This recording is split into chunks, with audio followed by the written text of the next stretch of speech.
Just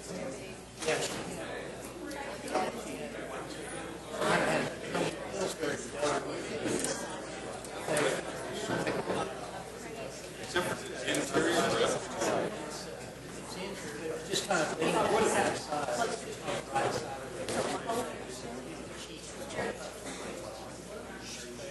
And your fortunately, all the guys are identified.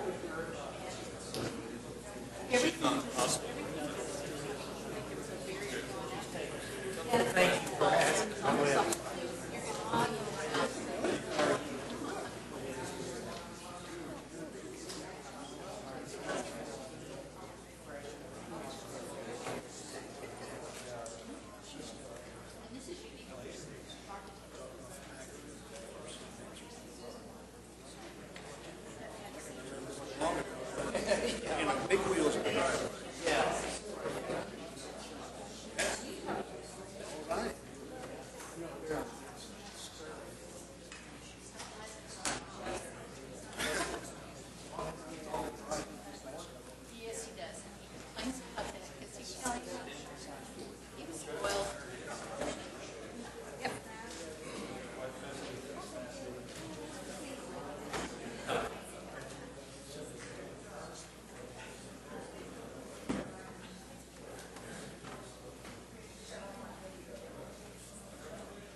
breath on me?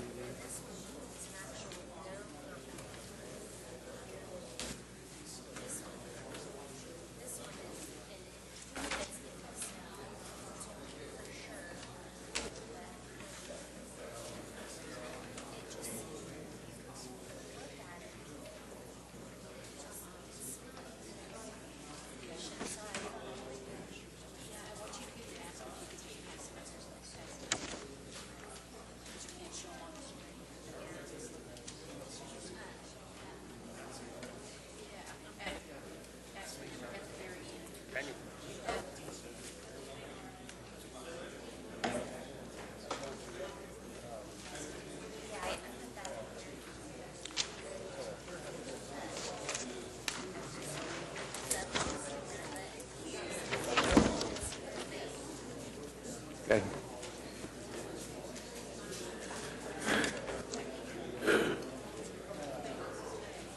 All right. Good afternoon, everyone. I'd like to call the December 12th Oklahoma City Planning Commission to order and welcome you here.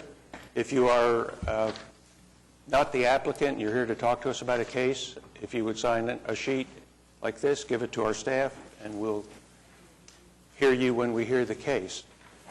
If anyone has a cell phone, pager, or other device, if you would either turn those off or silence them now, we would appreciate that. And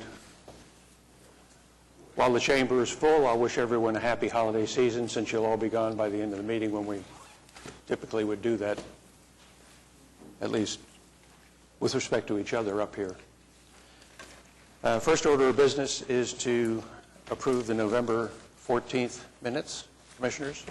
Move approval. Second. Okay, we have a motion and a second to approve the minutes. Cast your votes.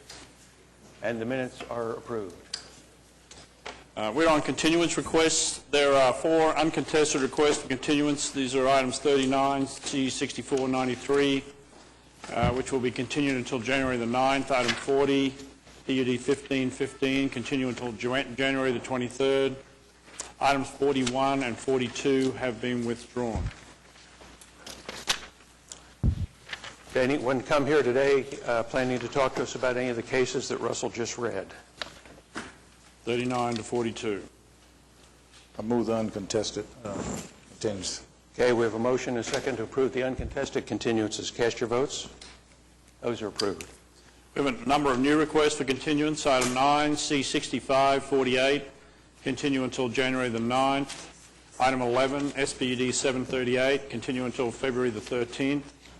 Item 14, CE 855, continue until January the 23rd. Item 18, SPUD 734, until January the 9th. Item 20, C6549, until January the 9th. Item 29, SPUD 741, until January the 9th. Item 30, PUD 1511, until January the 9th. Item 31, C6545, until January the 9th. Item 32, C6540, until January the 9th. Item 33, C6551, until January the 23rd. Item 34, C6554, until January the 23rd. Item 36, PUD 1517, until January the 23rd. And I'd like to add item 21 to our first meeting in February, which is, if I can get it right, Whistle Creek. Yeah.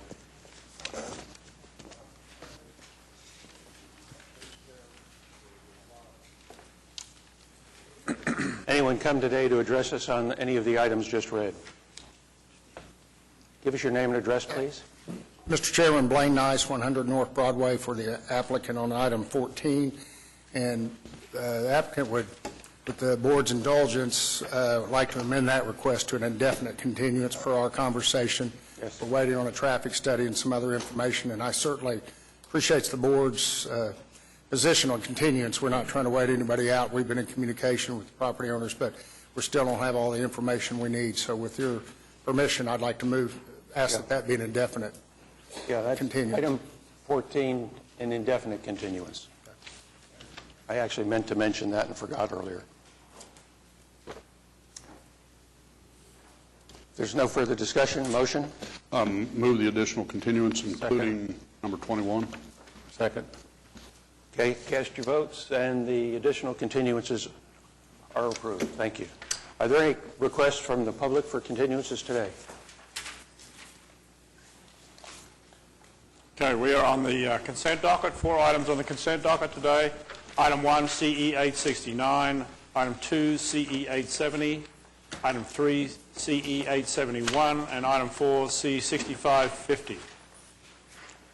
Again, is anyone here today to talk to us about items 1 through 4 on our agenda? Move the consent. Second. Okay, we have a motion and a second. Cast your votes, and those are approved, the consent docket. Item 5 is the 15-5803. It's an application by Four Corners Homes for a variance to the subdivision regs regarding properties at 10608 and 10725 Tarragona Drive in the Rio de Bella Addition, Section 2. Commissioner, Susan tells me we're close to having a resolution with the surety company, and we're probably also running out of potential applicants, meaning that most of the houses have been approved. I would venture a guess that about the time we get there with the surety company, all the lots will be occupied. I think they'll probably be. With that, I'd move approval. Second.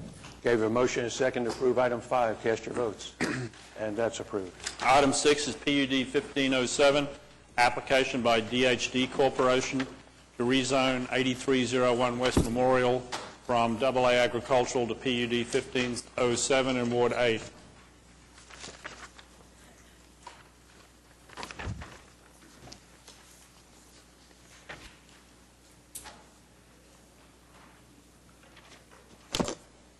Good afternoon, David Box, 522 Colcord Drive here on behalf of the applicant. Also with me is Kendall Dillon. This is an application for a PUD up on Memorial Road, and what it allows for is a development of 2 different tracts. In the PUD that's before you, it calls for Tract 1, being the west tract, to be developed either as the O2 use units, and we've deleted several of those, or alternatively, some R4 uses being congregate care and assisted living. We have since deleted the ability to do the congregate care and assisted living, so what we're left with in Tract 1 is strictly O2 uses, and only those uses that you see before you, which has been pared down from what is generally permitted in O2. Tract 2, we propose to develop either in the O2 uses, same as Tract 1, or in the alternate, the assisted living or congregate care, or in the alternate, R1ZL. What we have done is we've prepared a site plan for the commission to look at, and we've also prepared a site plan that we're willing to commit to on the R1ZL if that does develop. What we've done with the R1ZL, if that were to develop, is we have enhanced the landscaping significantly along the southern boundary. That would be the boundary that would be visible from the turnpike. So it was our hope that if this is what were to develop, there would be some specificity that this commission would be able to see and look at. There are 2 TEs. Staff recommends approval, but one of the TEs deals with signage. What we've asked for in the PUD are 3 signs, 2 at 12 feet, 1 at 10. What we would like to do is pare that down and have 3 signs, all at 10 feet, rather than having any at 12. With that, I'd be happy to answer any questions. Mr. Dillon is here as well to answer questions. Commissioners? You wouldn't have any signs if you do that R1ZL. Correct. If we did the R1ZL, there wouldn't be any signs other than a neighborhood identification sign within that tract, if it were to develop that way. And you think that you need 10-foot signs?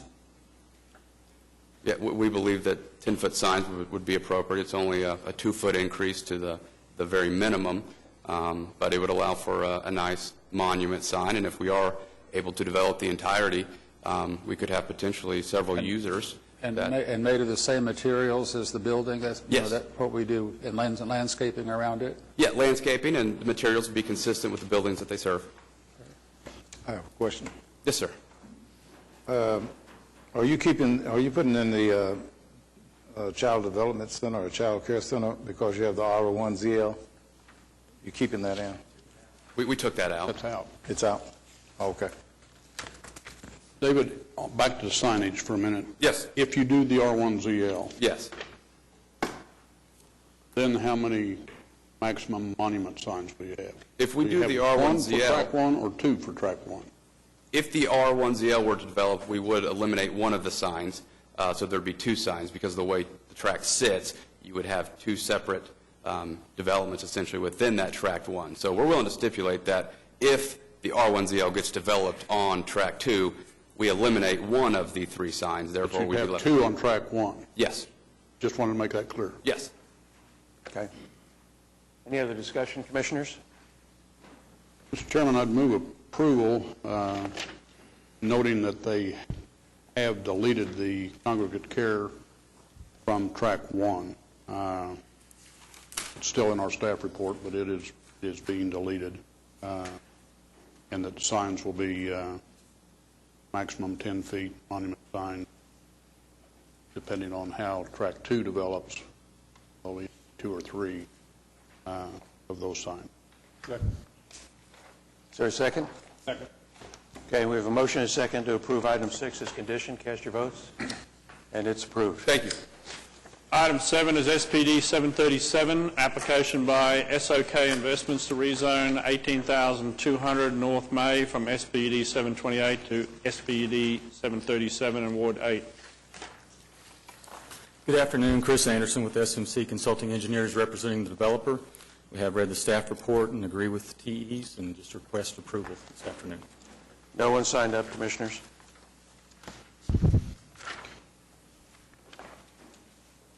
Chris, the only question I have here is, when we originally zoned this property, there was passion plea for the C3 in this spot. Now, it absolutely was necessary. Now we're replacing it with residential. I know you can say, well, it's market, but what's the deal? This whole area, I think the commercial is further south. We actually have the corner there that is still commercial. The original PUD allowed, I think, commercial and multifamily in this area. So they wanted to go with duplexes instead of multifamily. Thank you. I have one question. On your Exhibit B, Yes. to the east of your layout or your plan, you have a little dotted, look like a dotted road or some type of easement that's coming out to the east and then proceeding south to 180th Street. What is that? There's two existing gas lines that run through there. That's in the common area, and then we've got a utility easement at the back of the lots. Okay. Thank you. Where's the common area? It's on along the far east side. Oh, this bit. Oh, and you have two access, three, are those little, is there access to that? No, those are actually just easements. To be honest with you, Commissioner Bright, that is primarily a reserve area for, it's going to be open, but there are gas lines there. The main recreation and open space in Valencia is further to the east of this. If you've been out there, I don't know if they've got an overall view, but there's a large common area that runs through the middle of this, and this will be part of that same ownership, part of that same development. Is anything going to be in that area? I mean, other than noise? Just grass. Yeah.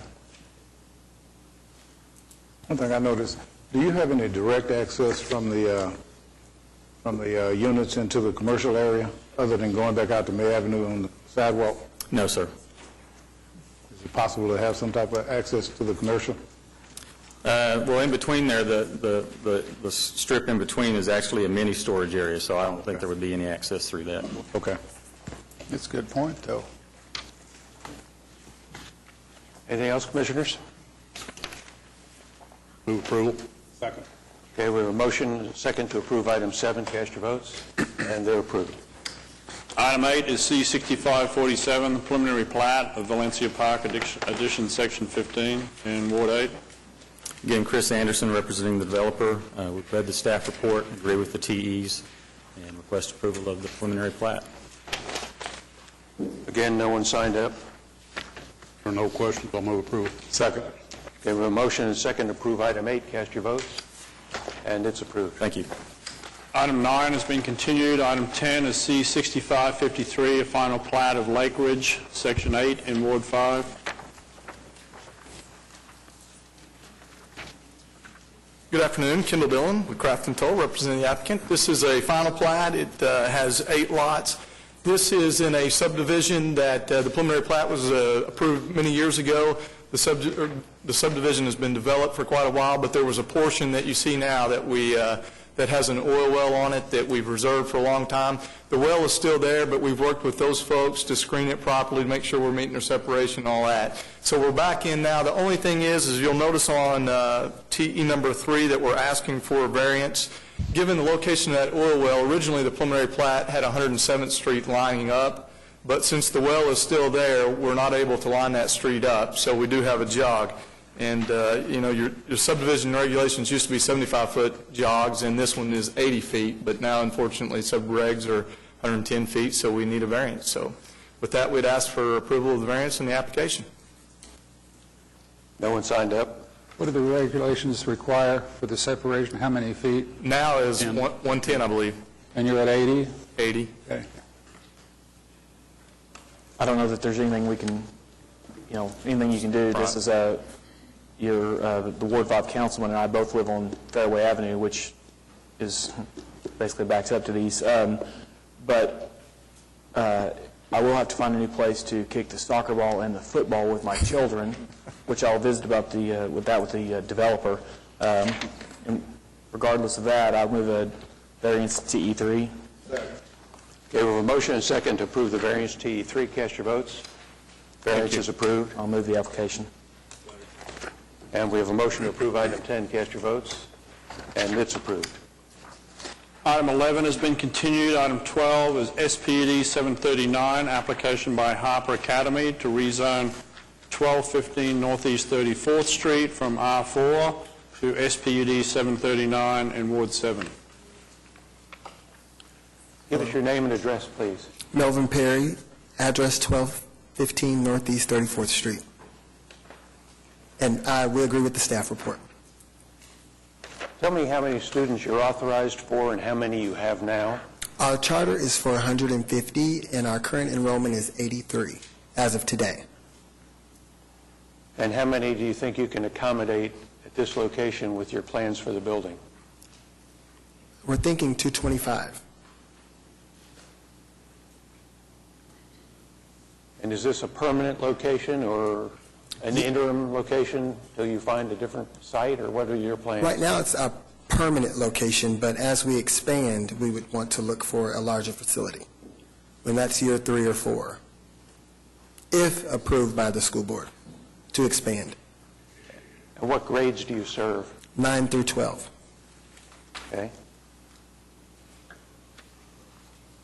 Commissioners, questions? No one signed up. I have one question. You said you also have some alternative services, I believe. Yes, sir. What are those services that you provide? We're just an alternative school. We're sponsored by Oklahoma City Public Schools, and most of our students have been suspended from the traditional schools, and they have nowhere else to go, so they can come to our program and continue their education while they're waiting to go back to their home school. Okay. What are those additional services that you offer over and beyond what the hours of the we have a mentoring and tutoring program. Okay. And a study hall from school's out about 1:30, so they do study hall from 1:30 to 2:30, and that's the time for the mentors and the tutors to come in to do the extra recreational activities with the kids after school. Okay, thank you. Do you have any physical activities, PE activities, or in any place to do that? Yes, we use the community center across the road on 30th, I believe, in Lottie, to do activities when the weather's well. When the weather's not so good, we go over to Northeast and use their gymnasium. Okay. But we don't have like an actual football team or a basketball team yet. This is our first year of operation. Well, I can see where you wouldn't have space for that at this point, Right. given your site. Right. And if we did offer those programs, we would most definitely contract with individuals to use their facilities. Commissioners? I move approval of the application. Okay, we have a motion and a second to approve item 12. Cast your votes. And you're approved. Thank you. Item 13 is SPUD 742, an application by Variety Care to rezone 3901 South Walker from R1 single family to SPUD 742 in Ward 4. Good afternoon, Tim Johnson, with Johnson Associates on behalf of the applicant. This is a SPUD to allow for continued expansion of the variety care uses that are ongoing in some of the facilities here on Walker and 44th. As you read in the PUD, it allows for a portable building to be installed initially. It'll be built on a permanent foundation with a permanent building being proposed in the future. This will give them some immediate relief. We do agree with all the staff's comments. Is that open to the public, or is it just strictly for the high school? I don't know the answer to that. I would assume it's open to the public because they have 4 facilities that continue to grow, but I don't know specifically. But that's not school property, or is it school? I think it is school property. Yeah, it is on the campus. Yeah. How does that work? Pardon? How does that work? Private business on school property? Well, Nonprofit. it's kind of a public-private partnership. I mean, the intent was to, there's difficulty for a lot of the parents to be able to access health care, so they thought they'd bring their health care to the school to facilitate a better relationship. Okay. So we think it's a good idea. It is a nonprofit, yeah. If there's not any questions or any protesters, I'll move to approve. Okay, we have a motion and a second to approve item 13. Cast your votes, and it's approved. Thank you. Item 14 has been continued. Item 15 is C-6496, a preliminary plat of Castleberry Edition, Ward 8. Good afternoon, David Box, 522 Colcord Drive. On behalf of the applicant, also with me is Chris Anderson. This is a piece of property that is zoned R1 single family, and this is a preliminary plat that conforms to the subregs, but there are a couple issues I'd like to address. This development will interconnect with the development to the east, meeting the goals and policies that this Planning Commission has adopted. It will additionally have access points onto May and 192nd. On the technical evaluations, there are 8, and we are in agreement with all other than number 2 and 3. I say number 3. We have submitted a letter to staff identifying the amenities, so I believe Ms. Massey now has that. On TE number 2, this is one I've never seen, and I asked Mr. Anderson to explain it to me, and I'm going to allow him to get up here and explain it to you. Good afternoon. The situation we have basically at the north property line of the east half, there is a existing gas pipeline that runs east and west through the property.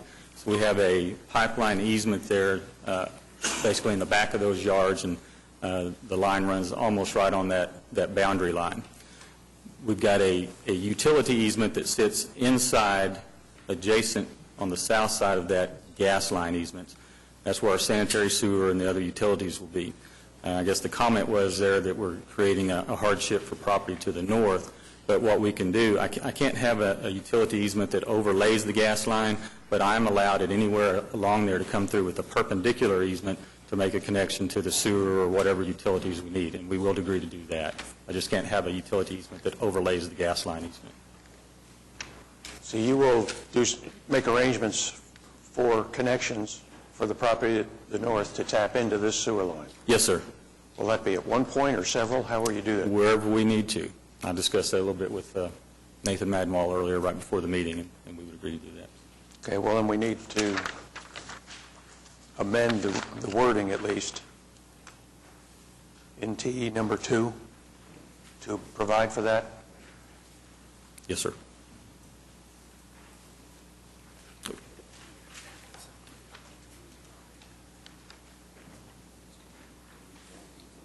Maybe we delete TE number 2 and reword it with the language that Mr. Anderson just said. Okay. So we don't need a variance. Nick? We don't need a variance, but what is TE2 going to say now? Right.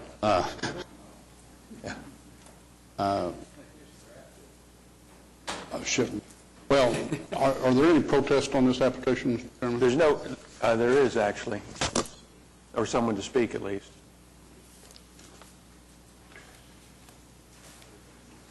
Well, let's hear that, and then we'll Okay. resolve the TE2 Okay. issue. Tiffany Peterson, if you give us your name and address, please. Tiffany Peterson, 19617 Vista Avenue. If you look at the map that's currently up there, I live in Lot 3, which is south of Common Area 7, I believe, or Common Area F, I'm sorry. My concern with the proposed plat, putting houses behind that common area, is that that serves as a drainage for La Sonata subdivision. The drainage runs in from Vista Avenue from the east and exits to the west. I have a photo of the drainage when it is full. This is after a heavy rain. This is right beside my property. I'm concerned with houses being behind that, blocking the drainage and backing up, because it would have nowhere to exit. Okay, I'm lost on the diagram. You're saying right at common the corner, area I see it. F is in, I got it. Is in La Sonata. It's at the very corner. yeah, that's outside of the area at the moment. But the plat would put those two houses right behind Common Area F from the La Sonata subdivision. And since that does act as a drainage, I'm concerned that that would back up and cause problems in our subdivision. I've got it now. Yeah, I understand that now. Maybe Mr. Anderson can address. I think what she's talking about is in your plat there, it would be lots 5 and 6. Yes. And, why is she correct or incorrect? Yes, there is a pond there. We do have lots there. We also have on the preliminary plat a drainage system that picks that area up. Well, so it's picking it up out of Common Area F? Yes, there is a detention pond there that dumps out, and we are picking that up in an underground system, and it ends up going around to our common area on through there. So somehow you're getting from Common Area F down to Common Area A? Yes, sir. And how are you doing that? With an underground storm sewer system. Okay, that's a real storm sewer. Yes, sir. Okay, good. Is that going through that easement in the back? Yes. Okay. Okay. Okay. No one else has signed up. Other discussion? JJ? I think we do need to go ahead and approve the variance, and then we'll add a TE that contains language to allow easements to go perpendicular across the... And we're fine with that. We'll come up with the exact language and work with staff on that. Okay. Mr. Chairman, I'll move the variance. Okay, we have a motion and a second to approve the variance. Cast your votes. That's approved. And now I'll move the application with the instruction, as Mr. Fox has stated, that we'll work out the wording for the perpendicular and an additional TE. Okay, we have a motion and a second to approve item 15 as conditioned. Cast your votes. And that's approved. Thank you. Item 16 is ED 204, an application by the Halbrook Neighborhood Association to dedicate private streets within the addition to the public. This is in Ward 3.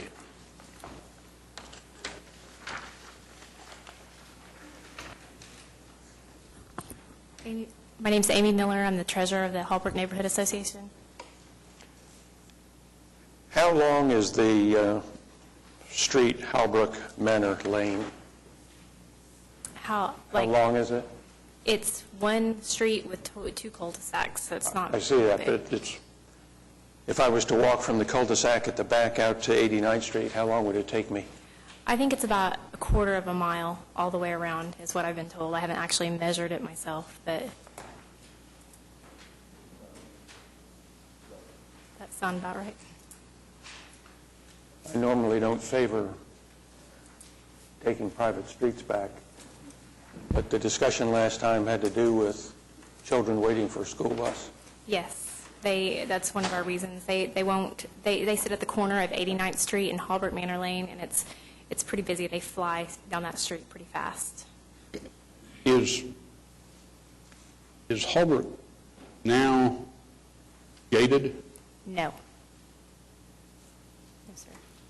So I guess I'm having difficulty understanding, even though it's a private street, why, and it's not gated, why a school bus can't turn in there, go around the cul-de-sac, pick up the kids, if that's the practice. I'm not trying to get into the district's bus policies. But if that's what they would do if it was for a public street and it's not gated, why can't they just drive up there and pick up the kids? I don't know. That's a good question. I've called and asked. I've talked to the director of the transportation department at Moore Public Schools, and they told me that they would not come in the neighborhood unless it was public streets. And even if we were successful in getting them turned over to be public, then I would have to provide them documentation of somebody at the city that they could contact to verify that information. They wouldn't do it. And the school district is? Moore Public Schools. Moore. Mm-hmm.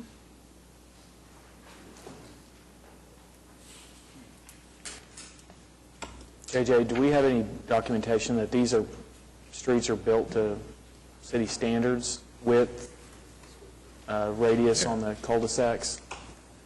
These streets have been inspected by Public Works, and they've stated they're in good shape and meet city standard. We have curbs. I know a lot of private areas don't have curbs. And Has it ever been gated? no, and we asked the developer why, if they ever intended for it to be gated, and they said no. And we asked why they didn't just have it public, and they said they just preferred it to be private. That was the reason that we got, so. And all of our homeowners would like it to be public. We investigated the gate, being able to put a gate in, but the way our entrance curves like that, we don't believe that it would be possible to do that. Well, I can understand if it was gated, how the school would have a problem. I'm having, and again, I'm not trying to get into their policies, but I'm having difficulty understanding why all this is necessary, but maybe it is.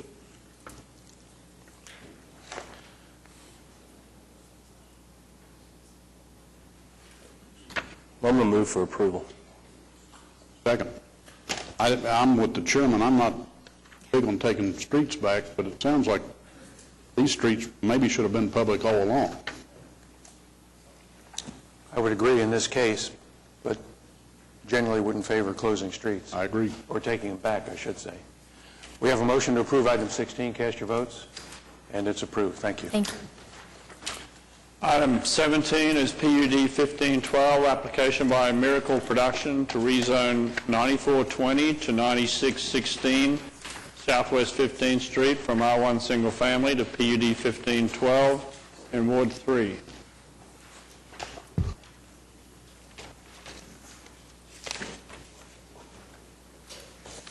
Good afternoon, Kendall Dillon, representing the applicant.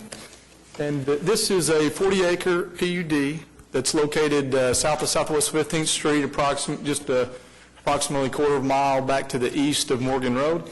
And the site is currently being utilized to facilitate an injection well facility, and there's some different things associated with that. Your comprehensive plan, if you look at it, you'll notice that on the west side we're bounded by an existing, it's a duplex development. But if you notice on your comprehensive plan, as you go back to the east, you'll see that it's industrial reserve or employment reserve. So that's kind of the plan specification. So what we're proposing is that we place this project within 3 tracts. You'll notice that tract number 1 is approximately 2 acres located up there in the northwest corner. In that tract, we're asking for C3. We've limited the uses down to about 13 different uses.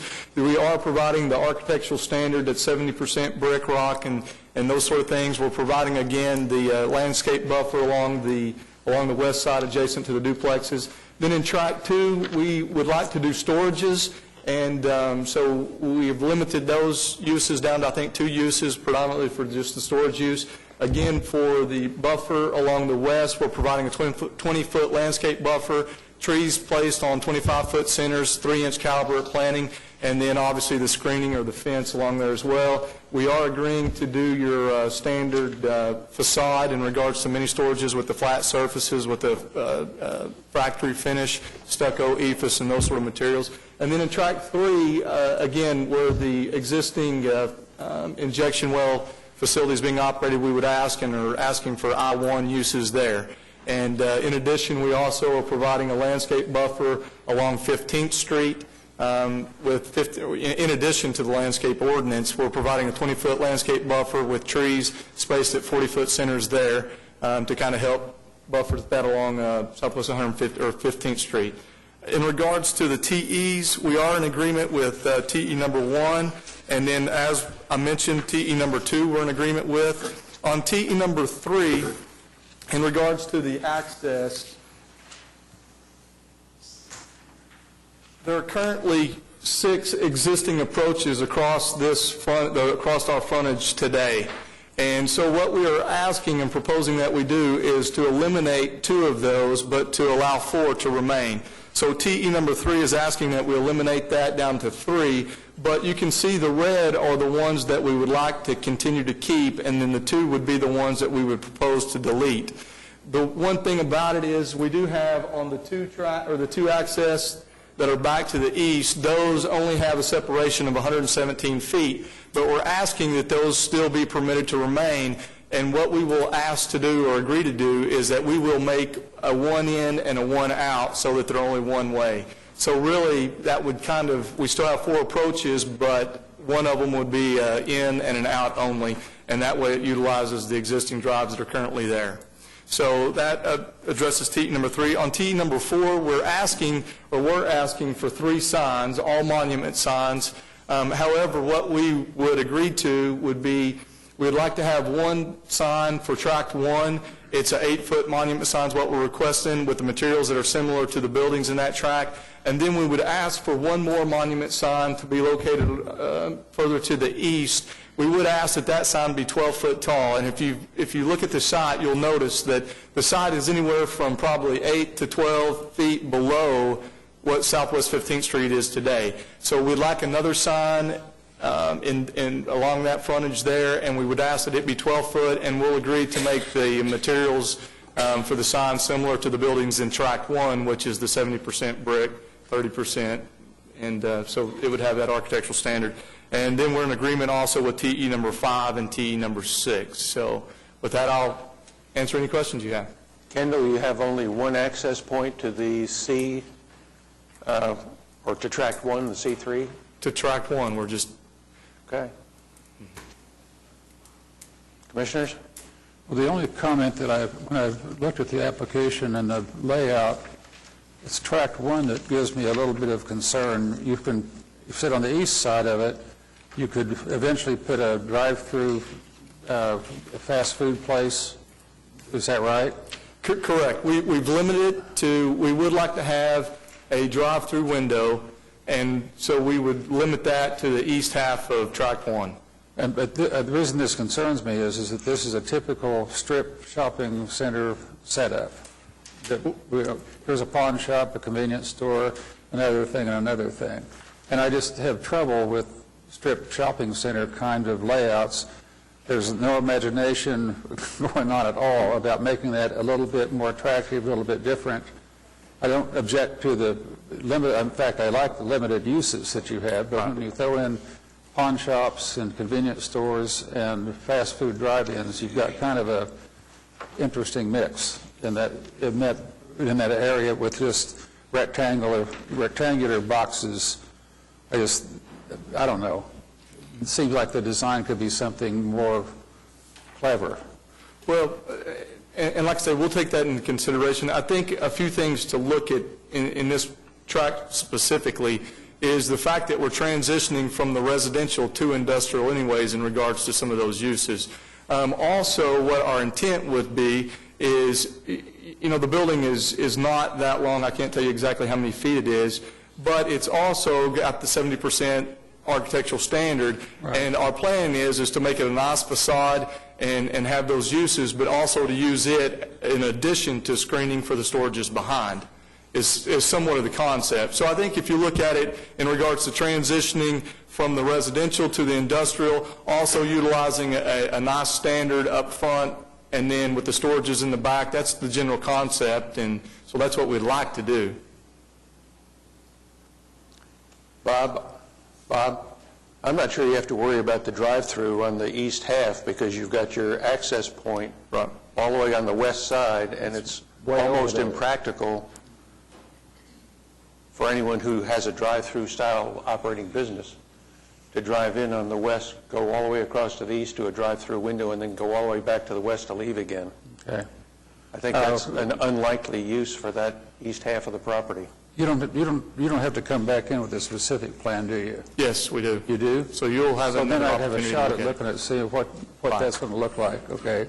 And as far as the elevation on Southwest 15th Street, if this is lower, than, I think it's Christmas, I'll give you the 12-foot sign, because I can understand at least, It's considerably lower. So therefore, if you've agreed to, I'll move for the approval of the application, if there's nobody else that protests for it. No one. With the revision of what, number 3? And you're going to have 4 access points. Correct, and we'll do the one-way on the 2 on the east. And that should be part of the TE, shouldn't it? Yes. So with one way coming in, one way going out on the 2 access points to the east, and with that revision, I move approval. And the signs. One 8-foot monument sign and one 12-foot. And track 1. Okay, we have a motion and a second to approve item 17 as conditioned. Cast your votes. And that's approved. Thank you. Item 18 has been continued. Item 19 is PC 10358, an application by Surrey LLC to rezone 11820 West Hefner Road from R1 and AA to R1 Single Family in Ward 1.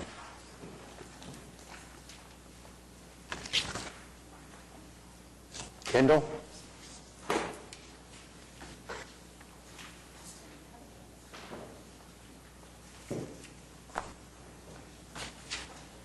Make sure you get the right board. What I need is one more. Sorry about that. Kendall Dillon, for the record, with Crafton Toll, representing the applicant, and this is a companion item with a preliminary plat that was continued today, and we're working on a site distance issue on that plat, but we would like, if you all would permit us to move on with the rezoning today. It's really kind of a unique situation in regards to the zoning. If you can notice on the map, that it currently is zoned R1, but there are several pockets of AA. It's my understanding that that was originally done that way to permit some holes for a golf course. And but if you'll notice, again, you can see on this board that this is the track. You'll notice all the R1 that surrounds it. So we feel like obviously the plan calls for this, and it's obviously in conformance and consistent with what surrounds it. So with that, we'd ask for your approval. Kendall, with the original layout, obviously the golf course planned in the R1, my question is, why don't you bring this back, clean it all up, and put it in a PUD? Well, I think the answer to that, when you say all of it, you're talking about just this track or the land to the west? Well, that's a real good question. Correct me when I go wrong here, but I understand your client owns the entire tract. That's correct. And so over on the west, there are still some of this AA sticking out that we're not rezoning today on several of those tracts. There's AA protruding up from the south, 2 fingers of AA coming down from the north, plus all this site that's before us today. And it would just appear to me to be a tidy deal to wrap that all up in one PUD, rather than come back and piecemeal in more straight R1 zoning. I don't think this track was intended to have basically, if you include the whole thing, we're looking at basically a quarter section of straight R1 zoning, and that's where we're headed with this. But that quarter section with R1 zoning anticipated a golf course in the middle of it. Now we're saying the golf course is not going to be there, and I don't know if it wouldn't be better to take that quarter section, wrap it up in one PUD, and put some standards on it. I think one of the things that we would consider doing in regards to trying to clean up the zoning, because you're correct, our client does own the remaining property to the west. So what we would offer is that we will commit to, when we come in with the first final plat, that we'll bring in a rezoning application for the remainder of the property that my client owns. Well, then you're going to walk in and say, you've already zoned this R1, you need to zone the rest of it R1. Right. That's frankly what I don't want to do. Okay. In regards to the R1 zoning, though, if you look at what's there today, in regards to, that's 320 acres of straight R1 zoning. There is another 240, 640. If you look at that, it's all R1 zoning. So we just feel like that in order to compete with them, and I think we're going to provide you with a nice development, but still, when we look at it from a acceptable use standpoint and what's in compliance and conformance with it today, it would appear as R1 zoning would be appropriate.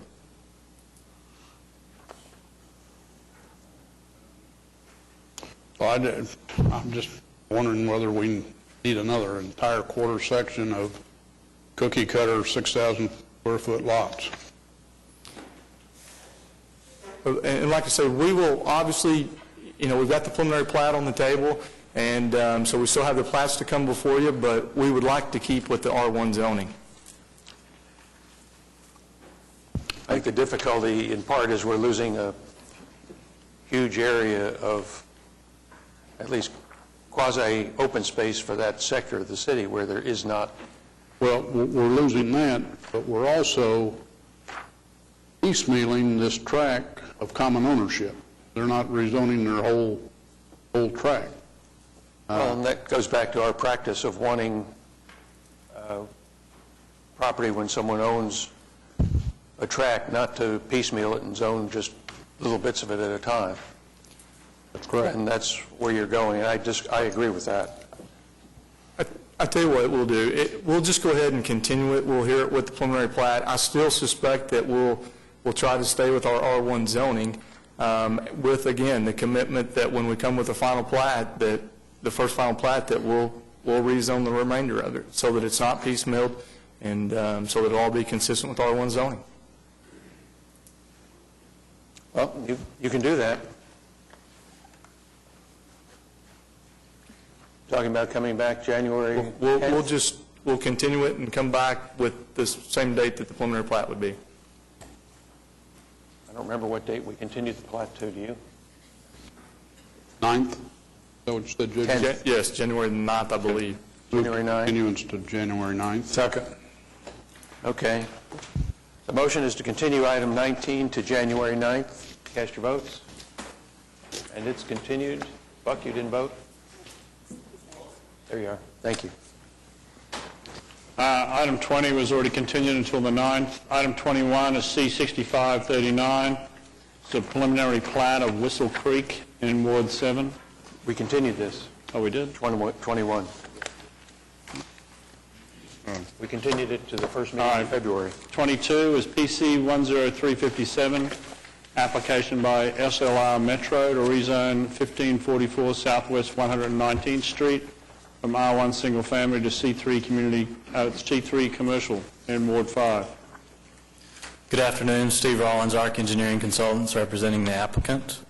I'm not sure how much detail you want me to go into on this small triangular piece of property rezoning. Basically, as the property around us has sold off and has been rezoned, this has just kind of gotten forgotten about and left, and we're left with an R1 triangle that we basically can't use for our storage expansion project. So if there are any other questions or comments, I'd be happy to address those. I do have one question. Okay. If my recollection serves me, when we zoned this the first time, we excluded this triangular space from the zoning to protect those houses that back up to it, to not have storage behind those houses. Yep. Is that correct? I have not heard that, but there is a drainage channel that is probably will have at least a 35-foot wide easement back there that will provide separation from the residential to the east. Well, There's also C3 commercial directly to the east of us as well. I understand there's C3 up there, but again, when the zoning was put in place, I believe the original application included this triangle, and we actually carved it out to protect those houses. And now, all of a sudden, time passes, and here it is before us again, and it may be appropriate. And if that's the case, that's fine, but I believe that is the history of that triangle. I was not aware of that. So. Other discussion, Commissioners? Jim? How much buffering are you providing between the residents and that triangle? How much green space buffering are? There's about 35 or 40 feet that will be for the drainage channel easement. There's a concrete drainage channel with some grass sloping up on each side, about 35 or 40 foot in width. Do they run along the length of the residence that back up onto that? That's correct, yes, sir. The entire length. Well, can we add to your application that you'll provide you'll leave the 30 feet? It'll be a public drainage easement, so yes, it will stay there as a public drainage easement. The channel will be improved, but the channel will stay in place as a public drainage easement. Okay. Well, this is just a tad over a quarter of an acre, is that correct? I believe that's correct, yes, sir. And if you've got the buffer you're describing, how much usable land are you even picking up by doing this?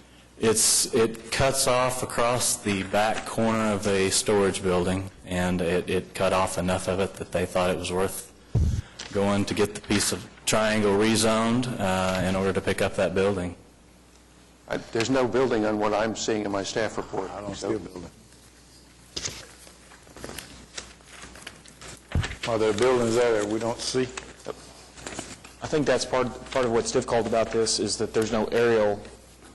I mean, we're just looking at black and white. We're not looking at a picture from above to see what's actually existing, where you would actually see that drainage. And so, even for me, that's making it difficult traveling this road every single day, multiple times. I think it's difficult to see that. I don't know that this is going to interfere with the livelihood of the 4 homes that this backs up to because of the separation, 40-plus feet, plus the drive that goes around it. We're not going to have a building right there. These are they're not my favorite buildings in South Oklahoma City, but they've done a fairly nice job with the school and the little shopping area as well. So, I've got a copy of the site plan, too, that shows... Could you share that with us, please?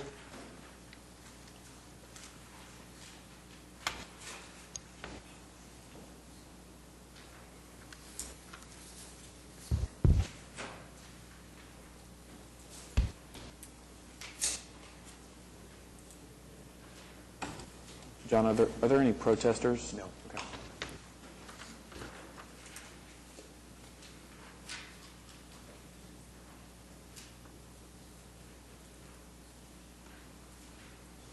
So he's already built on this land is what it looks like. The first phase has been built, yes. This is the second phase. I think something like that would have been very helpful in our packet, along with an aerial view of what we're not seeing, because that kind of tells us the story of actually what's currently in place. I thought it was going to be included. I apologize. I would have brought a bigger copy of it.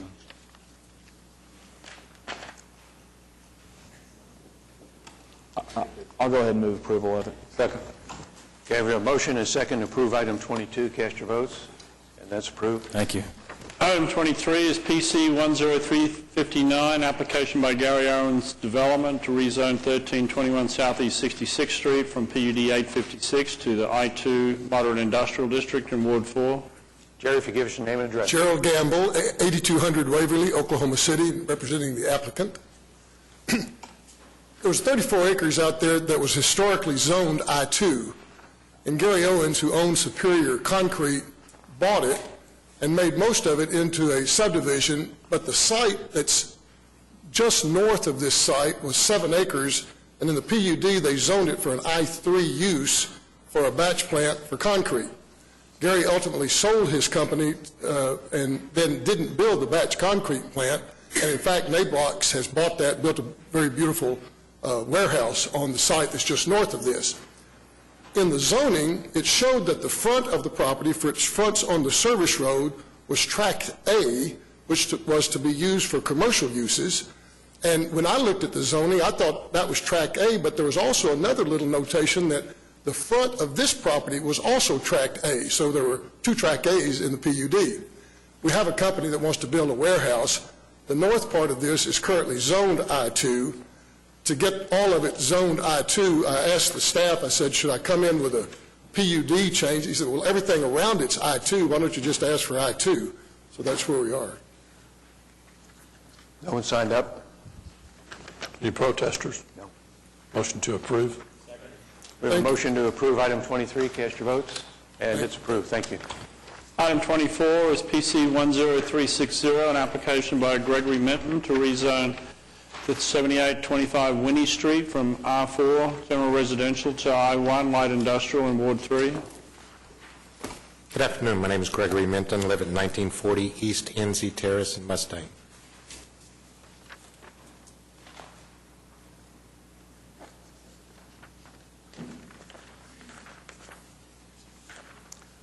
What is the business that you have here, Mr. Gregory? Exterminating business. Okay, thank you. No one signed up? I'll move for approval. We have a motion and a second to approve item 24. Cast your vote. And that's approved. Thank you.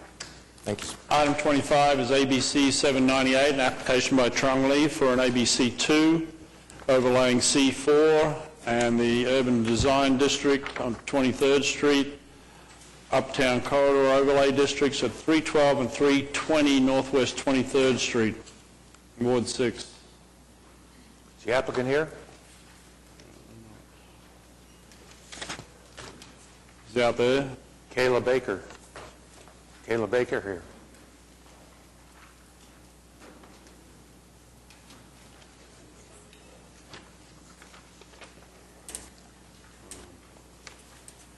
Want to heal it?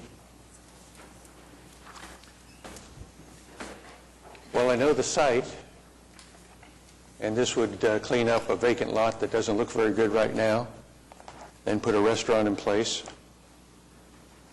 No one has signed up to oppose it, so I would suggest we proceed. Move approval? Okay, we have a motion and a second to approve item 25. Cast your votes, and that's approved. Item 26 is C6546, a preliminary plat of Legacy Estates 1 in Ward 1.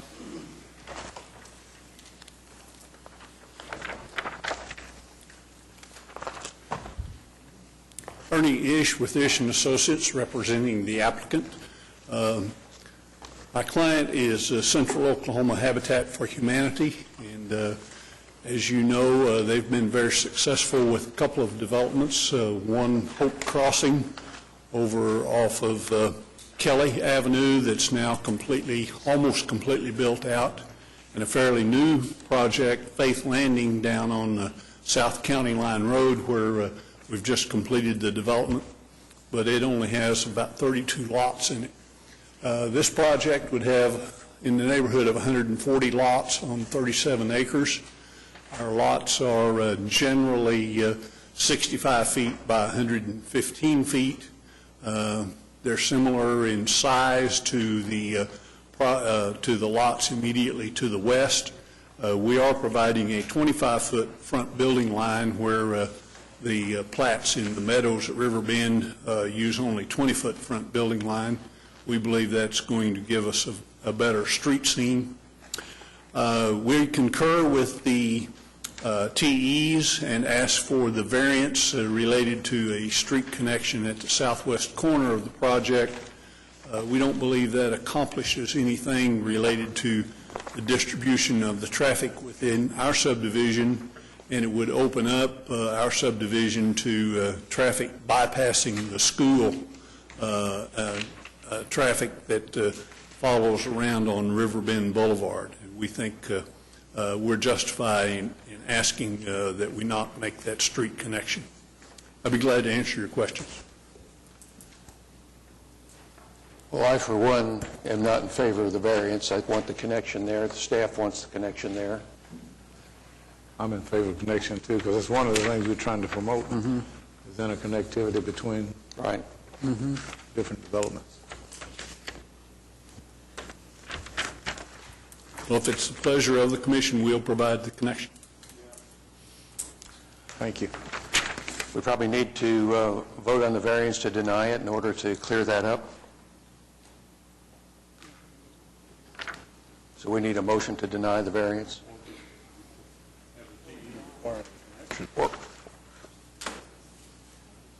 Or one or the other.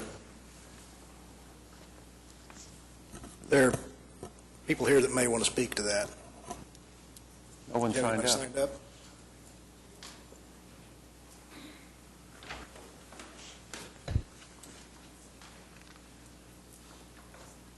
Give Barbara us your name and Rogers. address, please, for the record. Barbara Rogers. I live at 7204 Sandalwood Drive. My house backs up to the proposed fenced area. I just want to understand what you're proposing. We were told that this addition would be totally fenced off, would not have any access to our addition, and that the in and out for the legacy estates would be only onto council. I just want to understand what you're talking about. Are you talking about providing an exit out of the neighborhood onto Riverbend? Yes. We are. Who told you there wouldn't be one? We have been told that all along, By that whom? there would be, by our neighborhood association, by the paperwork that we've received as a neighborhood. Everything has told us that it would be totally self-contained and would not have access to our neighborhood. Okay. Well, it will not have direct access to your neighborhood. It has access to a public street on the southwest corner of this development. I live on the southwest corner. Well, no, I understand, but what we typically require is connectivity between neighborhood, like have them take out a lot and run it into one of your additions already built, so we couldn't do that here. But if we were planning it, we would actually have connectivity between the two additions. That connectivity will never happen here. But what is recommended by our subdivision regs in our staff report is that there be a connection down to the, well, really to the south, and the only place you could put it would be in their southwest corner to Riverbend. Now, to get to your addition, you'd have to come around the curve. Well, that curve is, I mean, it's No, right there. I fully understand. We're very concerned about our neighborhood and what's going to happen with the addition. The only good point about it is that there would be no connectivity. Now you're saying that even though they plan not to have, you as the Planning Commission would prefer that they do. We strongly don't want that. They would need our approval to seal that neighborhood off. It's not something that someone could promise you before it's heard here. I don't understand sealing it off. What's the advantage to opening it up to the back? There's no, I don't understand the advantage to opening it up so that it comes out on Riverbend. Well, one advantage would be the children that live in there could come out on Riverbend and go to the school, as opposed to going out on Council Road and coming back to the school. And that's a question I would ask you, Ernie. Do you have any other connectivity to the school property directly from the addition, and can you provide some? You'll see that we have a common area B and a common area C to provide pedestrian access, both along the sidewalk on Council Road from common area B. Basically each corner. Each corner, yes. Thank you. What would be the possibility of making that connectivity where you could only turn right and you couldn't turn left, or eliminate some of the left turns back into that addition. So you would have only access to make a right turn into the addition and a left turn out of the addition. You couldn't turn right to go back into the new addition. Could that be done? If this access is opened up, it's going to put people on Riverbend Boulevard and take them out to Council, and then they're going to come back in off Council and go in. Yeah. They're not going to go into the Riverbend Estates neighborhood to the west. They're just not going to do it. There'd be no reason to. Yeah. It's just going to add, just going to give this new neighborhood some access, further access south onto Council Road. Mr. Chairman, just to reiterate that point, or devil's advocacy, if you will, if I am determined to get into the neighborhood to the east, I can always come down Riverbend off of Council. And go in there anyway, sure. But I agree with you, the traffic flow would be just what he was saying, going to be in and a right turn into the addition and out, going to be a left turn out of the addition.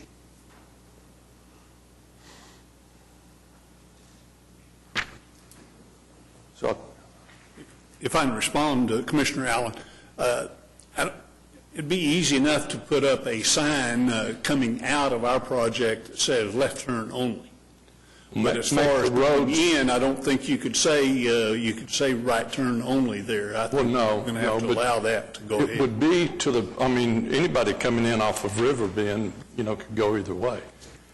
But if you made the street to turn to the southwest there as you come out and make a no left turn there, then that would be pretty difficult to turn and go back into that addition. I think you mean a no right turn, but... No right turn, I'm sorry. I did say left turn. I just don't think it makes any difference. Well, as a practical matter. Yeah, it's not going to make a lot of difference. I don't think there's going to be a lot of people wanting to go back in that addition anyway. So, I think the dynamics would be different if this school wasn't right here. Right. But for me, that's kind of a deal breaker, is that I don't want these kids walking out on Council or on Riverbend. They're going to do it anyway, but that's kind of a deal breaker. I think there needs to be access. Well, Susan, do we need a motion on the... I would do a motion to deny the variance. Yeah. Delete it and reword it. The motion, best thing is a motion to deny the TE, and that solves it. I move that we deny TE, the variance on TE number 2, I believe it is. We have a motion and a second to deny the TE number 2. Cast your votes. And it is denied. A motion on the...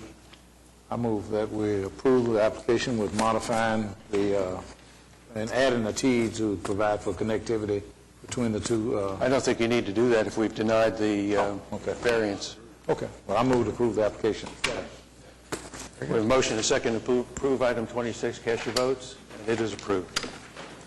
Item 27 is PUD 1518, application by Continental Properties Company to rezone 9900 South May Avenue from PUD 253 to PUD 1518 in Ward 5. David, I'll be surprised if you can't get away with a brief presentation. I figure. David Box, 522 Colcord Drive, here on behalf of the applicant. Also with me is Eric Hahn with Continental Properties. This is a truly unique project in which a developer has the ability to develop the property at approximately 30 dwelling units an acre, and because they are committed to a product that they have been very successful with across the country, they are willing to rezone it and drop the density from somewhere around 28 to 30 to 8.8 dwelling units an acre. In the essence of time, I'll defer and let my client explain what that product is. And then if there's any questions, we'd be happy to answer them. I know the commission has been provided a detailed plan sheet showing all the issues that we've addressed throughout this case. Good afternoon. My name is Eric Hahn. I'm with Continental Properties. Address is West 134 North 8675 Executive Parkway in Menominee Falls, Wisconsin. I'm with Continental. It's a national developer of retail and multifamily We were founded in 1979. We have our own branded apartment community called The Springs. I think you guys all had them in your packet. We've developed over 7,000 apartment units across the country. The Springs brand is based on a kind of a unique approach to apartment living, in that it's a townhome or condo-style development, in that every door is a ground floor direct access entry. You open your door, you're in your unit. It has an internal staircase up to your second floor. There's no hallways or breezeways. It's much more like owner-occupied housing to a certain degree. We had looked at the Oklahoma City market for the last few years, trying to find a site that was, potentially a zone site, hopefully, and one in the South Oklahoma City submarket, mainly because the metro area here in Oklahoma City has experienced a lot of job growth. And that basically translates into a need for apartments. Over the next 2 years, between 2014 and 2016, OKC will add over about 21,000 new households. And according to the Census Bureau, about roughly, some projections say about 55% could be rental households, meaning that there's a need for 12,000, potentially 12,000 new apartment households. A good example, over the last 5 years, the metro area has added about 31,000 jobs and only generated about 755 multifamily permits in the city. And so that's about 41 jobs for every apartment unit. You do the math, 55% of the additional households created. I mean, that's a high percentage of apartments. South Oklahoma City has very good occupancies. This is a unique site in that it has good access to local amenities like shopping, grocery. This site in particular is a site that has been zoned for multifamily since 1986. And the older version didn't preserve as many of the lakes, so we're looking to modify that so that we can have a site plan that has quality open space, walking trails around the ponds, and a relatively low density for what is usually a higher density product. Our apartments are 2-story, as I mentioned. Building materials, we're looking to construct a high quality apartment community. We're looking at cement board siding in 3 different types. So a 4-inch dimension, an 8-inch dimension of lap siding, and board and batten to add that architectural character. Furthermore, our architectural elevations, they're meant to provide appeal in a few different ways. One, with varied roof lines, articulation in the building facade, so that you don't have one long length of unbroken facade, and various architectural accents, including roof dormers. You can see some of the shed roofs here. Additional character over some of the entries, because they're all individual entries to each unit. And then another way is with varied use of color. The PUD design narrative we've prepared suggests using at least two different colors for the body of the buildings, and another color for trim. In addition, we hosted a couple neighborhood meetings that you guys may have seen. We invited about 97 adjacent property owners, split it into 2 meetings. A total of 17 attended. And along the north property line, we've increased the buffer significantly in this location. And after meeting with those neighbors and discussing options about their preferences, since the staff report went out, we've been speaking with those neighbors, and instead of a 6-foot board-on-board cedar fence, we'd like to modify it to install a 6-foot masonry wall instead, along this 580 feet on the north property line, adjacent to the apartment buildings in that area. At this point, I'd like to ask if you guys have any questions. No protests, and I don't have any questions. Well, I have a comment or two. If you all will recall, Continental brought us a pitch for a project up by Quail Springs that was really a neat project. Problem was the PUD up there didn't allow that many units. And I, at the time, was enamored with the project. It wasn't, frankly, this nice, but I was enamored with it. I suggested they find another spot here in town, which they summarily packed their bags and went back to Milwaukee. That's how it appeared. But now they're back, and I just have to say how impressed I am with the presentation, with the product, and as I told Mr. Box earlier when he called me, I consider this to be the new standard for R4 in Oklahoma City. I like the 8.8 density. I told him if all his clients did this, his apartment projects would have 5 to 10 minute hearings, because we've not had as complete a presentation for a project like this before. And we got all of the information timely and ahead of time, so that was very helpful. Well, I'll speak, Bob's not going to hold this up, but this is something that I wish all of our clients did. And you know what? I'm just elated to have this in South Oklahoma City, because this will be the new standard, and maybe we'll take my mind off 89th and Western. But this is certainly something that, as we visited at one of the community meetings at the new library in South Oklahoma City, very well presented. It was very laid back. I enjoyed going and visiting and meeting your staff. And if all of them, just like Councilman, or just like Chairman Yokel said, if they all came like this, were presented like this, I think we'd have the perception of the apartment community in Oklahoma City would be dramatically different. And so I am just honored to move approval for this application. You know, the whole thing, Todd, as well, I mean, you know, that lets people know exactly that lets us know exactly what it's going to be and what it's going to look like. And, you know, the people surrounding it's going to be a lot more informed and a lot less apt to protest an apartment like that. Well, I will say that's amending it with the masonry wall in the north, 580 feet, as you read. And there are 2 TEs. The second one addresses the emergency access that we'll incorporate into the PUD document. Absolutely. Todd, is that a motion? Or do you want to make one?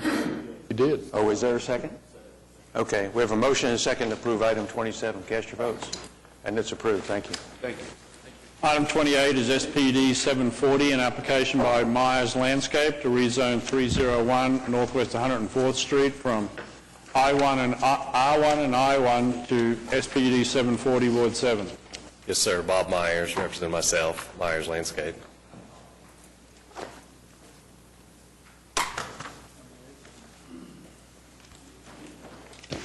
You proposing a storage unit? Excuse me? Is this you proposing a storage unit? We have that in original thoughts. We may build, as the zoning permits, may build some more office warehouses along 104th. We don't know what we're going to do with it yet. That's still in, we need to get the I-2 zoning first, because some of it was R1, number one, and we had some I1, and we needed all to be consistent, so I chose to do a SPUD. Yeah, I want to look at it. You state that you list 4 use groups here: personal storage, outdoor sales, and display. But the one I can't connect to is the construction, sales, and service. Seems like they don't go with it. That's his landscape. Excuse me? You have your landscape business there? Yes, I have a landscape business there already existing. Oh, okay. And so we don't do retail out of there, but we do, store plant material there and move plant material in and out. So okay. It's kind of an undeveloped area that's, off the beaten path, kind of. Okay, well, that answers my question. Do you agree with the technical evaluations, the staff recommendations? Yes, sir. So you'll put an 8-foot monument sign up? A what now? An 8-foot monument sign. You can't have a 40-footer. Right. Okay. I just want to make sure that you're You're going from 40 foot to 8. Yeah, that's fine. We Okay. don't need any signage. No other questions or protesters. I move that we approve the application. Second. Okay, we have a motion and a second. Approve the case, cast your votes, and you're approved. Thank you.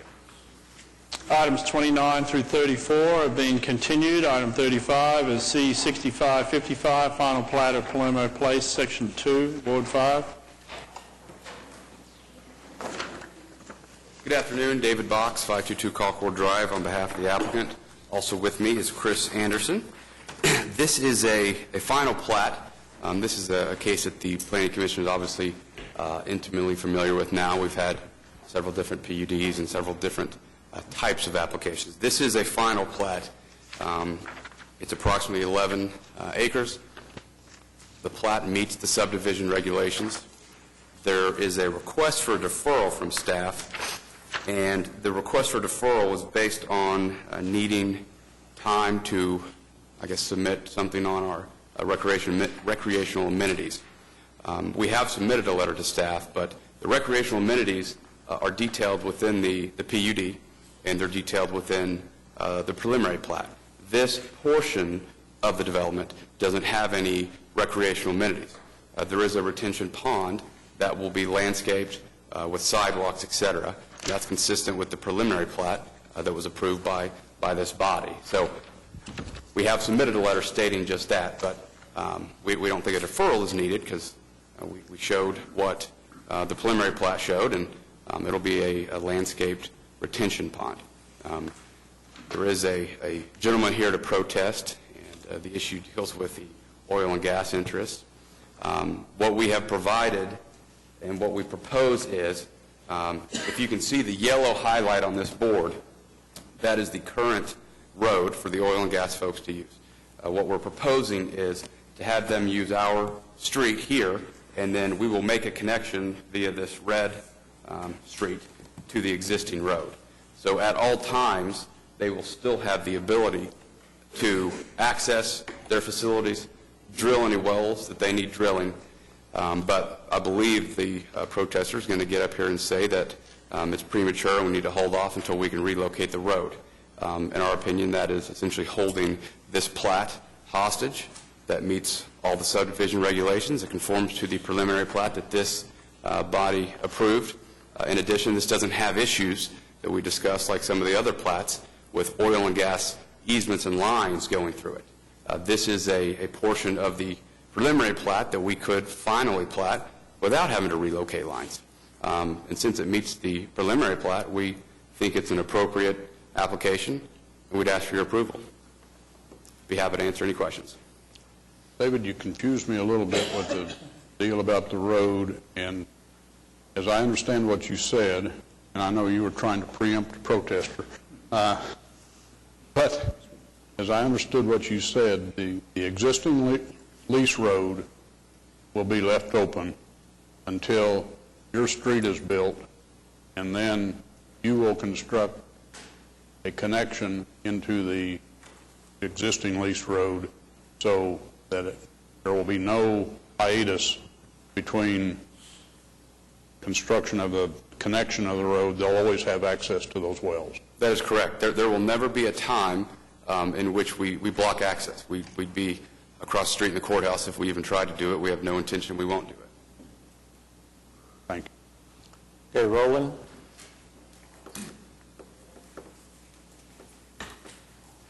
Mr. Chairman and members of the Commission, Roland Tague. My address is 100 North Broadway, and I am appearing here for Wynn Holbrook, who is the receiver in the pending foreclosure case.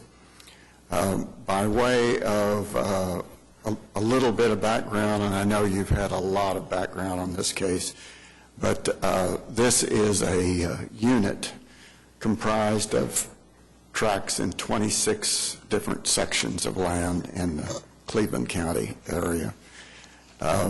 This unit was formed in 1961.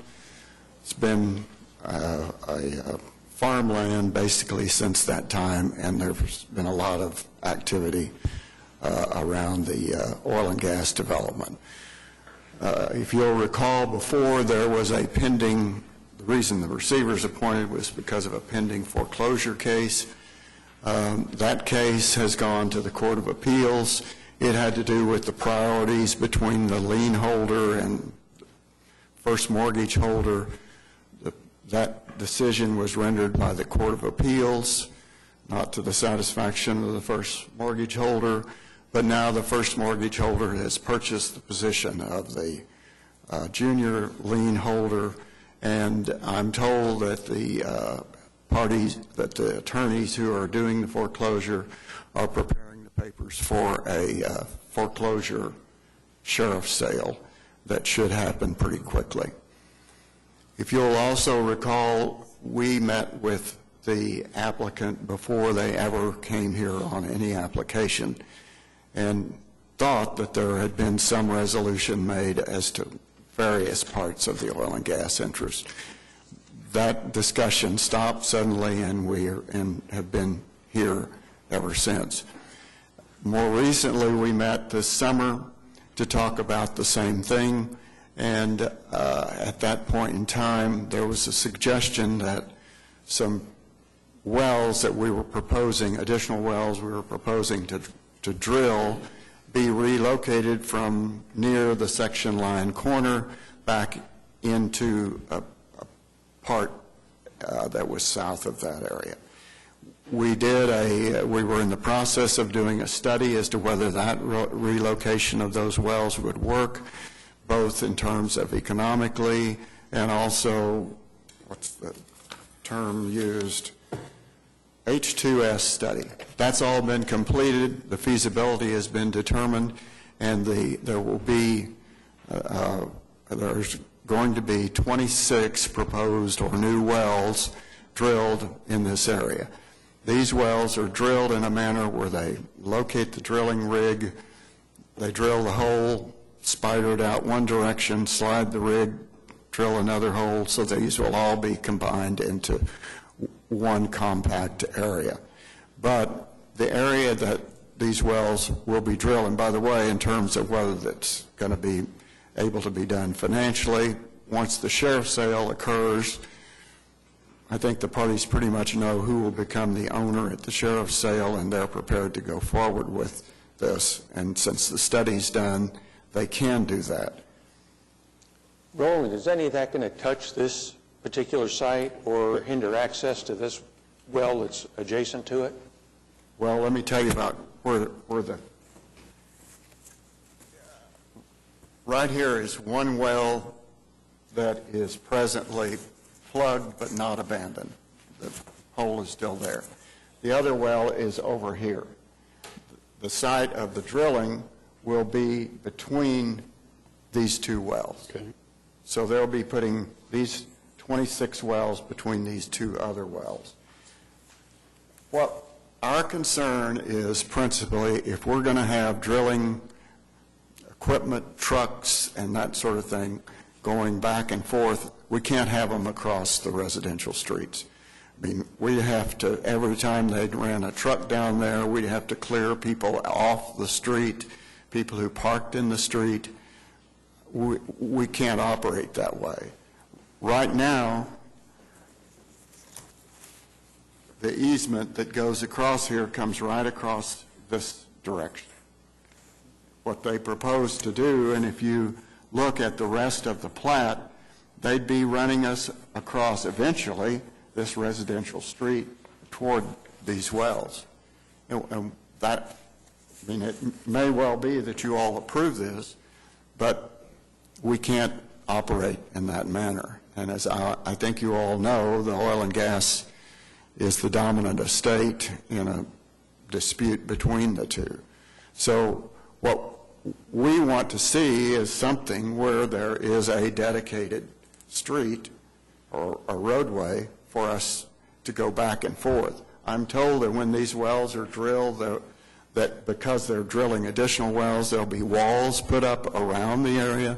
There'll be additional tank batteries in there. There will be all kinds of equipment within that area. And no longer is this a possibility. This is actually going to happen.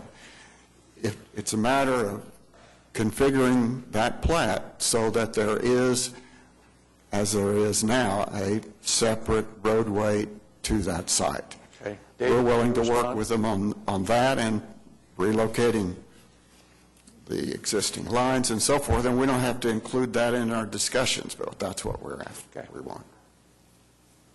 Yes, I talked to Chris Anderson. What we're able to do is, instead of the red line being here, we'll provide them an access road just north of the north line of our plat that does the same thing and connects to their existing road.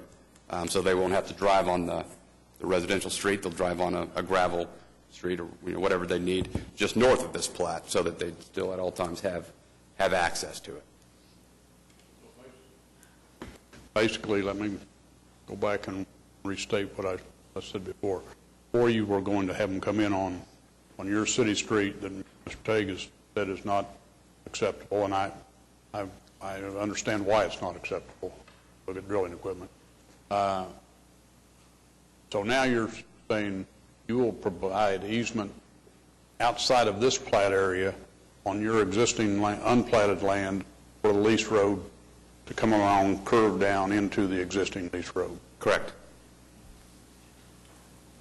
And David, won't that require reworking the preliminary plat?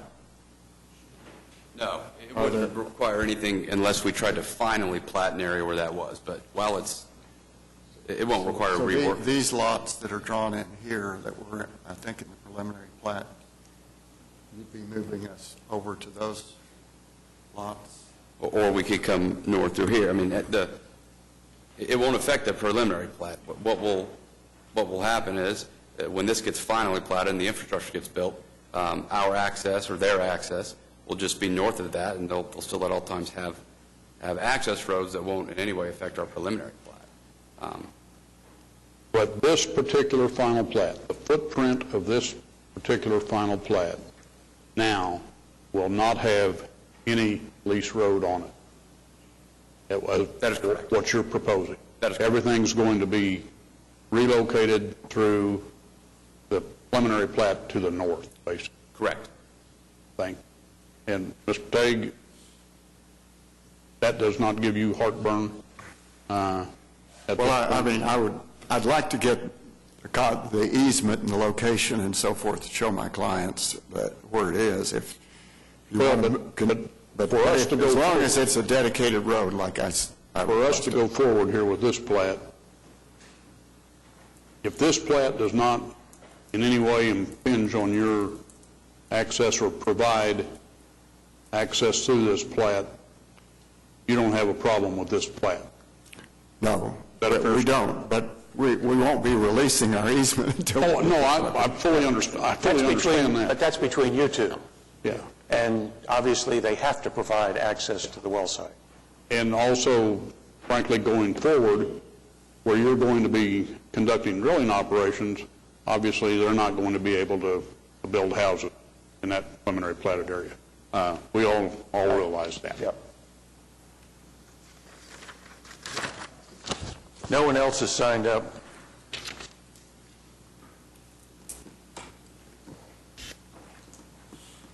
Well, it seems to me, Mr. Chairman, that if we approve this, and you have this discussion that has to occur between David and Roland about your easement, you absolutely exist, that easement's there, and you've got Lot 1 on their easement, right? Right, and as the chairman said, this... Right up there. What we're doing here with the plat doesn't affect the rights between private individuals in any way. So the only variation would be if your client, Roland, says that isn't going to work. I don't like the dog leg to the left, because of the trucks or with the road conditions, et cetera, then you'll enforce your easement rights and keep that open, correct? So nothing we would do would affect any of that, right? That's right. Right. Good, okay. Good. I move approval of the application. I'm going to move approval. There is, on one of the T's... Oh, sorry. Second, then. I'd like to clarify, there was, kind of poses question number 5, part of the PUD required some masonry work on the wall on the south, and it will be done adjacent to this portion of the plat only and as it continues to At this time? Yeah, so I wanted to just clarify that. Okay, so we have a motion. Do we have a second? Yes. Okay. Motion and second to approve item 35. Can I get your vote? That's approved. Thank you. Item 36 has been continued. Item 37 is SPUD 736, application by Neighborhood Services Organization to rezone 1416 Northwest 16th Street from R1, R2, and SPUD 316 to SPUD 736 in Ward 6. Good afternoon. My name is Scott Barrett with Legacy Engineering. I'm here representing Neighborhood Services Organization. We do have a couple of folks from NSO here with us, including the CEO of Neighborhood Services Organization, Stacy Ninnis is here. This is an existing group home at Northwest 16th and College. They have an existing SPUD on a portion of the property that they have. Some additional property, a vacant lot to the east, was added to the site, and it has a different zoning on it. They received some grant funds to build a kitchen for the clientele there to use for fixing meals, and needed to add that kitchen to the east side of their existing facility. And so to just kind of put it all back together, decided to do an SPUD to get it all back together. And we included in the SPUD the possibility of adding some additional dormitory-style rooms for the group home at some point in the future. There's no plans or funding to do that at this point, at this time. We're in agreement with the technical evaluations, and be happy to answer any questions, or I'll get Stacy or Jim up here to answer questions if you have any. So your plan is to build a kitchen now? Yes. And that would be a commercial kitchen to serve the existing residents, essentially? I wouldn't call it a commercial kitchen, but it's going to be a larger kitchen than what they have in the existing facility, so that they have space to come in and fix their own meals. But it is for the existing residents. It's not It is going for to be the existing residents. feeding Yes. station. Yes. How many residential units have you got now, and how many residents have you got now?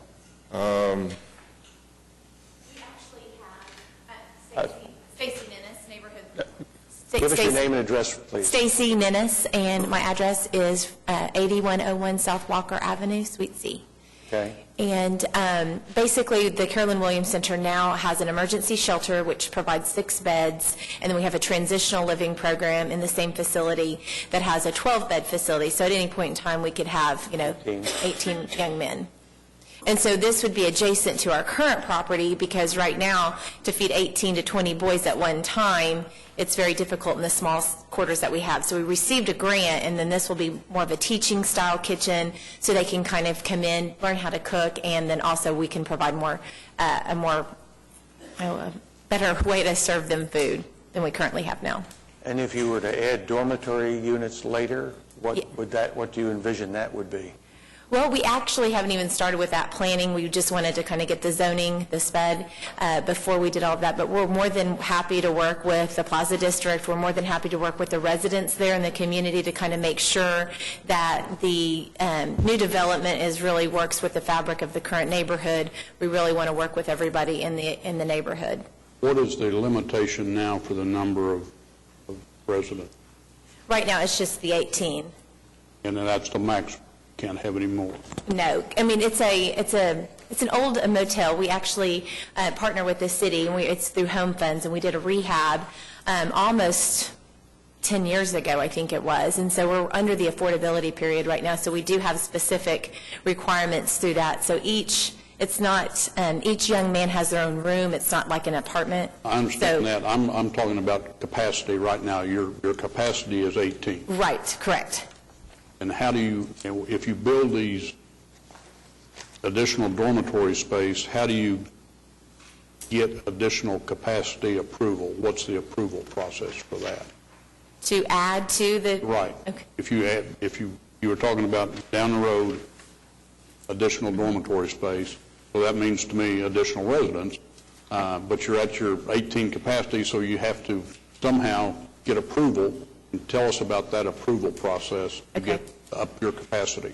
We haven't really thought that far in advance, but we do know at this point we want the current facility that we have now to change into an emergency shelter for these guys, and then build this additional unit for the young men that are going through the 2-year program. So it would be the same type of program. It would just be 2 separate programs that are being run. Am I answering your question? Special use permit, possibly? Well, That's what you're trying to find out. that's what I'm trying to find out. AJ? No, this is just, it's just group residential. There's no special, they're not required to live there. It's just a. I know, I understand, but group residential has limitations. I can't have a group of 100 in my house necessarily. Well, In her case, she's saying they can't have more than 18, okay? But the plan is to add additional dorm space down the road. My question is, how do we do that approval-wise? Right now, the approval apparently, whatever approval exists, is for 18. So how do we raise that to 30 or whatever? This includes the ability to add another dormitory in the future. And they would have to meet whatever, they have to get a building permit and meet whatever the resident requirements are. There's no cap or maximum, it's just a 2-story. They have to meet parking and. So what would they increase the population to? Well, that's what we don't know, James, and we've got neighbors here who are going to talk to us in a minute who are concerned about this. What does this mean? Where I'm going, and what you just said, JJ, and I'm taking this to an extreme, but let's say we have enough land, so I'm going to blow the back of the building out, and I'm going to add dormitory space for 50. If we approve this today, would that approve that? They could build to the maximum From what you that the just building said. code would allow. Yeah. Meeting their But parking and setbacks. If I have enough dirt, build a big enough building, theoretically, I could have an infinite number of residents. Well, they're. A large enough building, large enough. 2-story building, Yeah. 2-story building, and you have to meet the Well, I have parking that and 2-story setbacks. building now going all the way south to 10th Street. That I find a little troublesome, Mr. Chairman, but let's hear the rest of this application. Yep. We don't have any more questions for you at the moment. We'll get to the neighbors, and then we'll ask you to respond to what they have to say. Great, thank you. Debbie Blackburn first? Well, you signed up for, or at least you're the number 1 sheet, so I'm just taking them in the order I get them.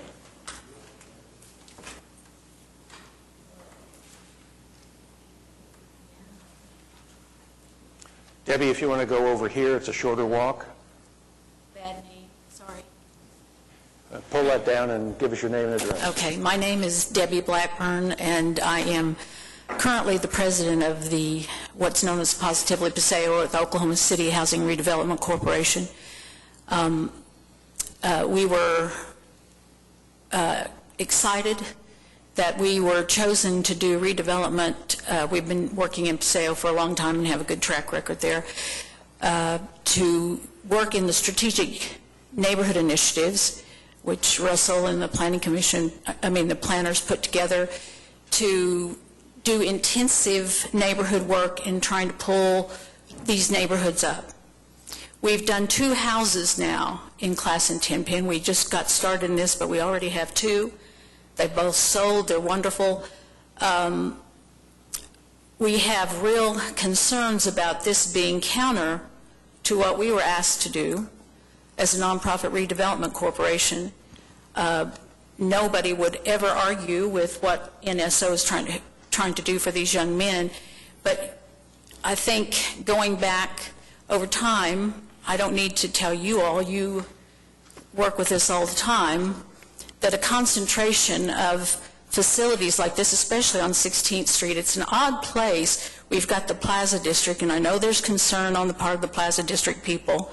They're not here. They haven't taken an official stance right now. That's the reason you only have 2 protests. But I can tell you Gatewood is concerned. Classen Tenpin is here to speak for themselves. A lot of these group homes that are already in Classen Tenpin are not maintained. They look like ghetto houses, and they're group homes. I think it's an odd place to, maybe this is a little bit irrelevant, but it's an odd place to put transitioning adolescents, because you have a lot of restaurants and bars in that area. Plaza District is developing around it, and 16th Street has that commercial section, obviously, the Plaza District, which is filled with those, and it's very odd. There is empty space. Mr. Gales was asking about, you're going to blow the back of the building out and go. There's empty space where they could do this, and I think this is one of these things where people come up here with these ideas. I just want to get the property rezoned, then I'll figure out what I'm going to do with it. Well, the implications are huge, and 16th Street needs to be developed properly, and what the Redevelopment Corporation is trying to do is to make an impact on 16th Street so that people know that we are operating there and we're trying to lift this whole neighborhood up. I think this is counter to good planning. Concentration of group homes just doesn't help any neighborhood. We have to have them, but when they're concentrated, they are detrimental. And on a high visibility street like 16th, it just doesn't work. It's counter to what we are trying to do under the Planning Department's Strategic Neighborhood Initiative to pull up Classen Tenpin. And I think this would be counter to all good planning.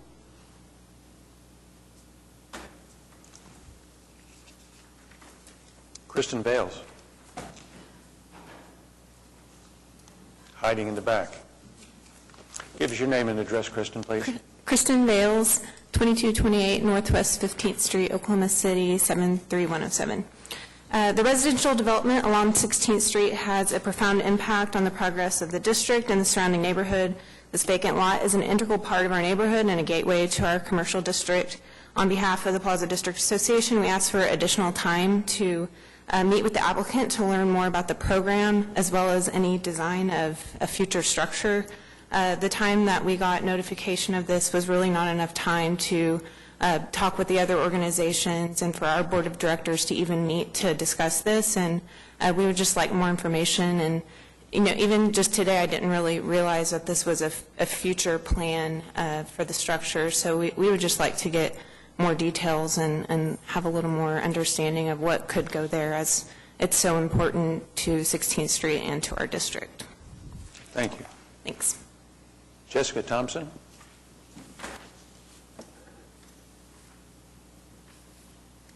Jessica Thompson, 1414 Northwest 14th Street. I am a resident that lives in Classen Tenpin, and we had a Christmas party this year. It was on Monday evening, and I was able to discuss with a few neighbors that attended about this possible spud. And what I will say is, as a neighborhood, we don't approve of it. There already are multiple group housing in the neighborhood, and I have a little map to send around, and then also some pictures of some homes that us neighbors know of. So I'm going to pass those around real quick. Go ahead.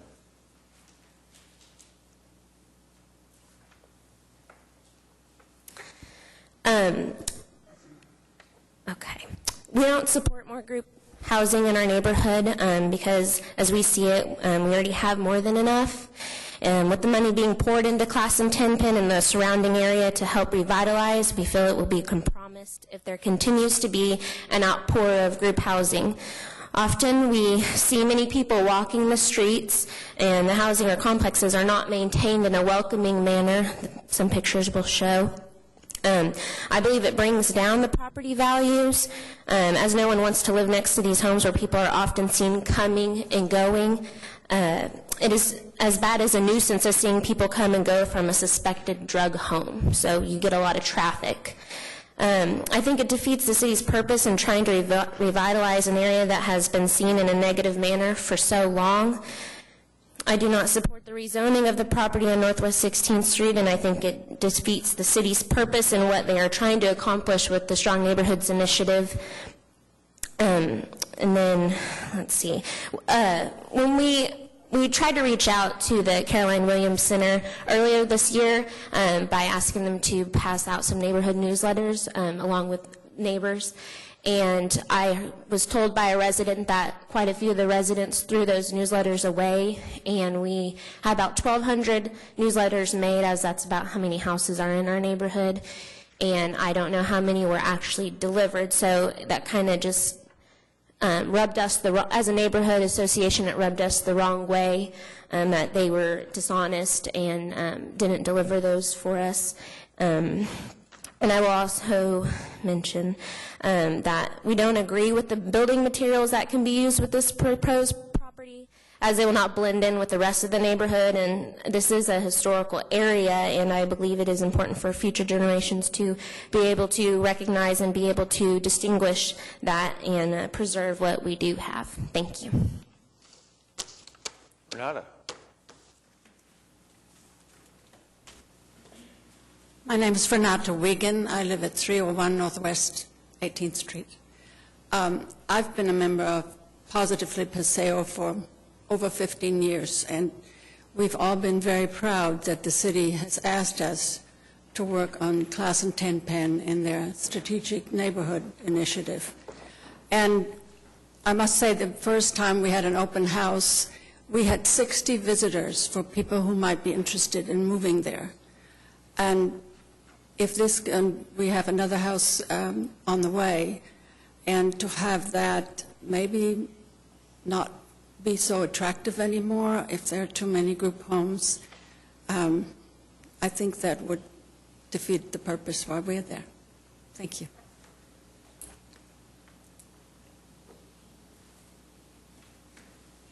Brian, you didn't want to weigh in?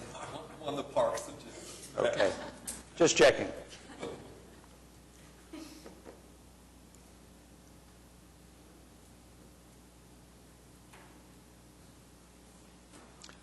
I hadn't focused on this, but as a disclaimer, after listening to the discussion, I'm not going to participate in the discussion. I'm not going to vote. And that's because I was one of the founders of the CDC in Paseo, and just going back to 1987, frankly. But it's an organization that I was one of the founders of, so I think I need to stay out of the discussion. Well, let me say something about the organization, Neighborhood Services Organization. Nothing that I'm going to say has anything at all to do with what you do. I mean, it's just where you're doing it. In this particular neighborhood, my neighborhood is to the west, Linwood. And right on a corner, or just beyond Drexel towards May, there's a group home. And it is a ghetto group home. You know, now that's not your guys, but these facilities do have people that come and go, walk around the neighborhood. And when I saw this application, I just, you know, where my neighborhood is built in the same time that, you know, Class and 10 Penn and Gatewood, and all these areas close in, older neighborhoods are really vulnerable to a whole lot of things. And a whole lot of things are abandoned houses that can be used for certain things, or vacant lots that you can build on, etc. And when I read this application, it was, you know, I understand what the need is, but I just don't think that the need, it's not in my backyard. You still have a facility that houses 18 people. You know, that's what you do, and that's where it is, and that's been the limit of what it is. But when Commissioner Gales asked the question, how many, you know, what's the next stage, it's out of the picture for me. You know, you do what you do, and you do it well, and you're competent, et cetera, but I cannot support this application for the reason that protection of Class and 10, Penn, Gatewood, et cetera, Linwood, all these, you know, needs to be really carefully taken care of, and expanding your organization to that extent, I think, is really detrimental to the growth and improvement of these neighborhoods. So I can't support it. Would you like to address the concerns of the protesters? Just a couple things. Visiting with Stacy, the potential future building, they're only looking at about 12 more people. And it's just an extension of their existing program, another phase of getting the young men that they serve now better training and get them prepared to move out into society on their own. Stacy and I visited a moment ago, and their initial thing that they started with was to try to get a building permit to add the kitchen. And they have grant funds for the kitchen so they can serve their current residents. Stacy suggested maybe we continue this item, have an opportunity to visit with some of the other neighborhood organizations here, find out what their concerns are, maybe help answer their questions, and maybe help address some of their concerns. So if that's an idea you'd be open to, we would request a continuance, and we'll come back in January. For how long? January 9th is our next meeting, or we can go beyond that.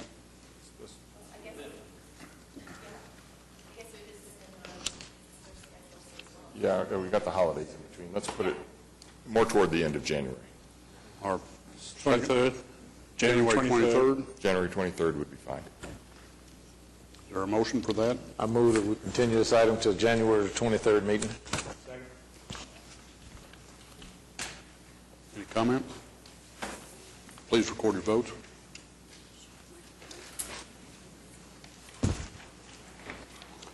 I would like to add one thing. It has been continued.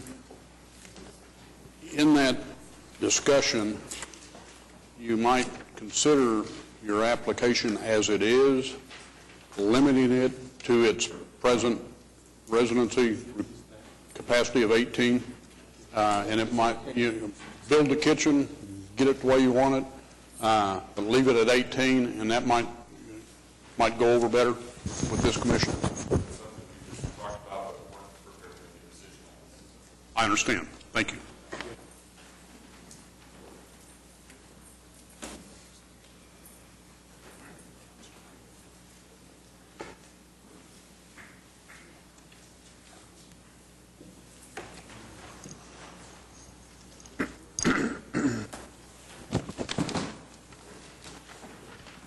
Okay, we are on item 38. This is a resolution to receive the Parks Master Plan and to forward this to the City Council to also receive the plan. I know several of you have seen this more than once. Aubrey is here to present again, and maybe you'll get a Reader's Digest version. Yeah, large print. That's right. Good afternoon, Aubrey Hammondtree with the Planning Department. Thank you for listening to this for possibly the fourth time to some of you. Some of you haven't seen it at all, and it's an opportunity for us to share with the public this great product that we've gotten. I wanted to acknowledge, first of all, that this Parks Master Plan was funded by the City of Oklahoma City and the Oklahoma City Community Foundation in partnership with each other. It serves multiple benefits to the city organization, to Community Foundation in achieving their mission. The Parks Department benefits from this, and then hopefully the community as a whole will benefit from this plan. And Brian Doherty is here today. He's been incredibly supportive and involved throughout this entire process. We really appreciate him coming up, and if he needs to say anything, then I'm sure that he'll pop up and say a few words. I'm going to take you through a quick presentation that was put together by the main consultant, who is Wallace Robertson Todd. They contracted with Pros Consulting and the Trust for Public Land on doing this project. See if my thing works. There it goes. So when you're doing a master plan, you typically follow a specific order in establishing what it is you want to achieve, what goals you want to achieve, some strategies to get there. You try to get community input in the entire process. We have a Parks and Recreation Master Plan. The Parks Department initiated that process in 2005. It has not been updated since, so this Parks Master Plan is an opportunity to provide them a little bit more current information from the community and go through a process that they could use when they do update that plan. This mission statement was taken from that Parks Master Plan but updated to today. And what you see in pink are the words that were updated in that mission statement to provide great parks, public areas, and quality cultural and leisure time opportunities to our citizens and our visitors. The goals of this plan were established by the community and a group of stakeholders that were composed of representatives from the Community Foundation, the City of Oklahoma City, its leadership, council members, Parks and Recreation staff, planning staff, neighborhood groups had representation, and the Oklahoma City School District also participated in that. And the goals are to provide opportunities for people to enjoy a healthy lifestyle across the city, and the park system is a place where people can do that. We need to be able to provide that system and have it be accessible to our residents through multiple means. We also need to make sure that our system includes the types of facilities and the programming that meets the community's needs. We want to also ensure that parks are going to be funded and operated and maintained in a manner that we can afford to keep continuing to provide high-quality service to our residents. Parks need to be designed so that they are safe, accessible, and attractive, and they reflect the character of our community. So in order to find out what our community-specific needs were, our consultant distributed a survey to our community. This was a statistically significant survey that went across our 620 square miles and tried to get feedback from different demographic groups that represent our city. We asked about how people use the park system, what they use it for. We asked specific questions on senior wellness centers, how parks could be funded in the future if they're not adequately funded now, and what priorities for the park system the community had. The major findings of this study were that most people, not surprisingly, drive to their parks. 61% walk or use trails for parks. That's a great statement to the system that we currently have in place, but according to the number of people who really want to participate in the park system, we could probably get a lot more participation in their trail system. More than half of our people don't really feel like there are enough parks sufficient within walking distance of their home. And 40% of people didn't really even know what types of programs and activities were offered by our park system. Oops, I keep going backwards. Sorry. There go all the way back. Okay, here we go. The survey revealed certain assets that the community would like us to focus on, certain priorities. This chart shows the parks and facilities that people found to be the most important to them. And as you'll see, it's a pretty even distribution among the different types of parks, indoor exercise facilities, indoor pool facilities, and a little more than the average wanted us to focus on the walking and biking trails. As far as programs, people's priorities were concentrated on pretty evenly across the spectrum between senior programs, walking and biking programs, fitness programs, family programs, and special events and activities. So the community wants it all. We asked what actions we could do to improve parks, trails, and rec facilities. This is basically where we could invest in different components of the park system. And about 45% total really want us to invest in upgrading our existing parks. About 40% total would like us to build new parks and trails. And 20% would like us to invest in the senior wellness centers. Fortunately, we're doing that. The survey overall, when ranking those priorities, showed that 91% would like us to focus on upgrading those existing parks and playgrounds. About 90% want us to build trails. And the other third top priority was to provide recreation and program facilities for children and teenagers. What's interesting about these findings, next slide, is that we may not be able to provide all of those services that the community wants and expects. So we asked the question that if we were able to satisfy those most important priorities, would people be supportive of paying for that through some other means, such as an increase in taxes or an increase in user fees? And well over half said that they would do so for each one of those. The other thing we needed to identify once we understood what the needs and expectations were of the public is to gain some direction about where we need to focus resources, and we've been able to glean 6 strategic directions. We know from hearing back from the park survey that people would like to maintain and improve the physical assets of our existing parks. We know that we would like to develop facilities and programs in those existing parks that better meet the community's needs. We also know that we need to improve access to those existing parks so people can get there by walking or riding a bike safely. We know that we need to promote awareness of the value of the park system. If those 40% of the people who we surveyed didn't really even know what types of amenities we offer. And we do need to develop new parks and facilities as our community grows. We also could establish agreements and standards for private parks and school parks so that we maintain a consistent park system. It's not just the City of Oklahoma City who provides parks to the community, it's private and schools as well. So after we understand our needs and the desires of the community and develop our goals and our strategies for getting there, we need to know what the physical assets of our park system are. The 2005 Parks Plan established categories for our different parks. We've taken those categories, which are the neighborhood parks, community parks, schools, district, metropolitan parks, and put them into three basic groups. Local parks, which is both private school parks and Oklahoma City neighborhood parks. Regional, which would be your district and metropolitan, the largest parks, and other types of parks, which would be green space, greenways, nature parks, special use parks. The reason we needed to provide these categories is so that we could start to look at how the park system should strive to meet the needs of the community. So specific standards for these parks were listed in the plan. It describes that general type of park, the range or the size of the park, how long people visit it, and appropriate amenities that those parks typically include.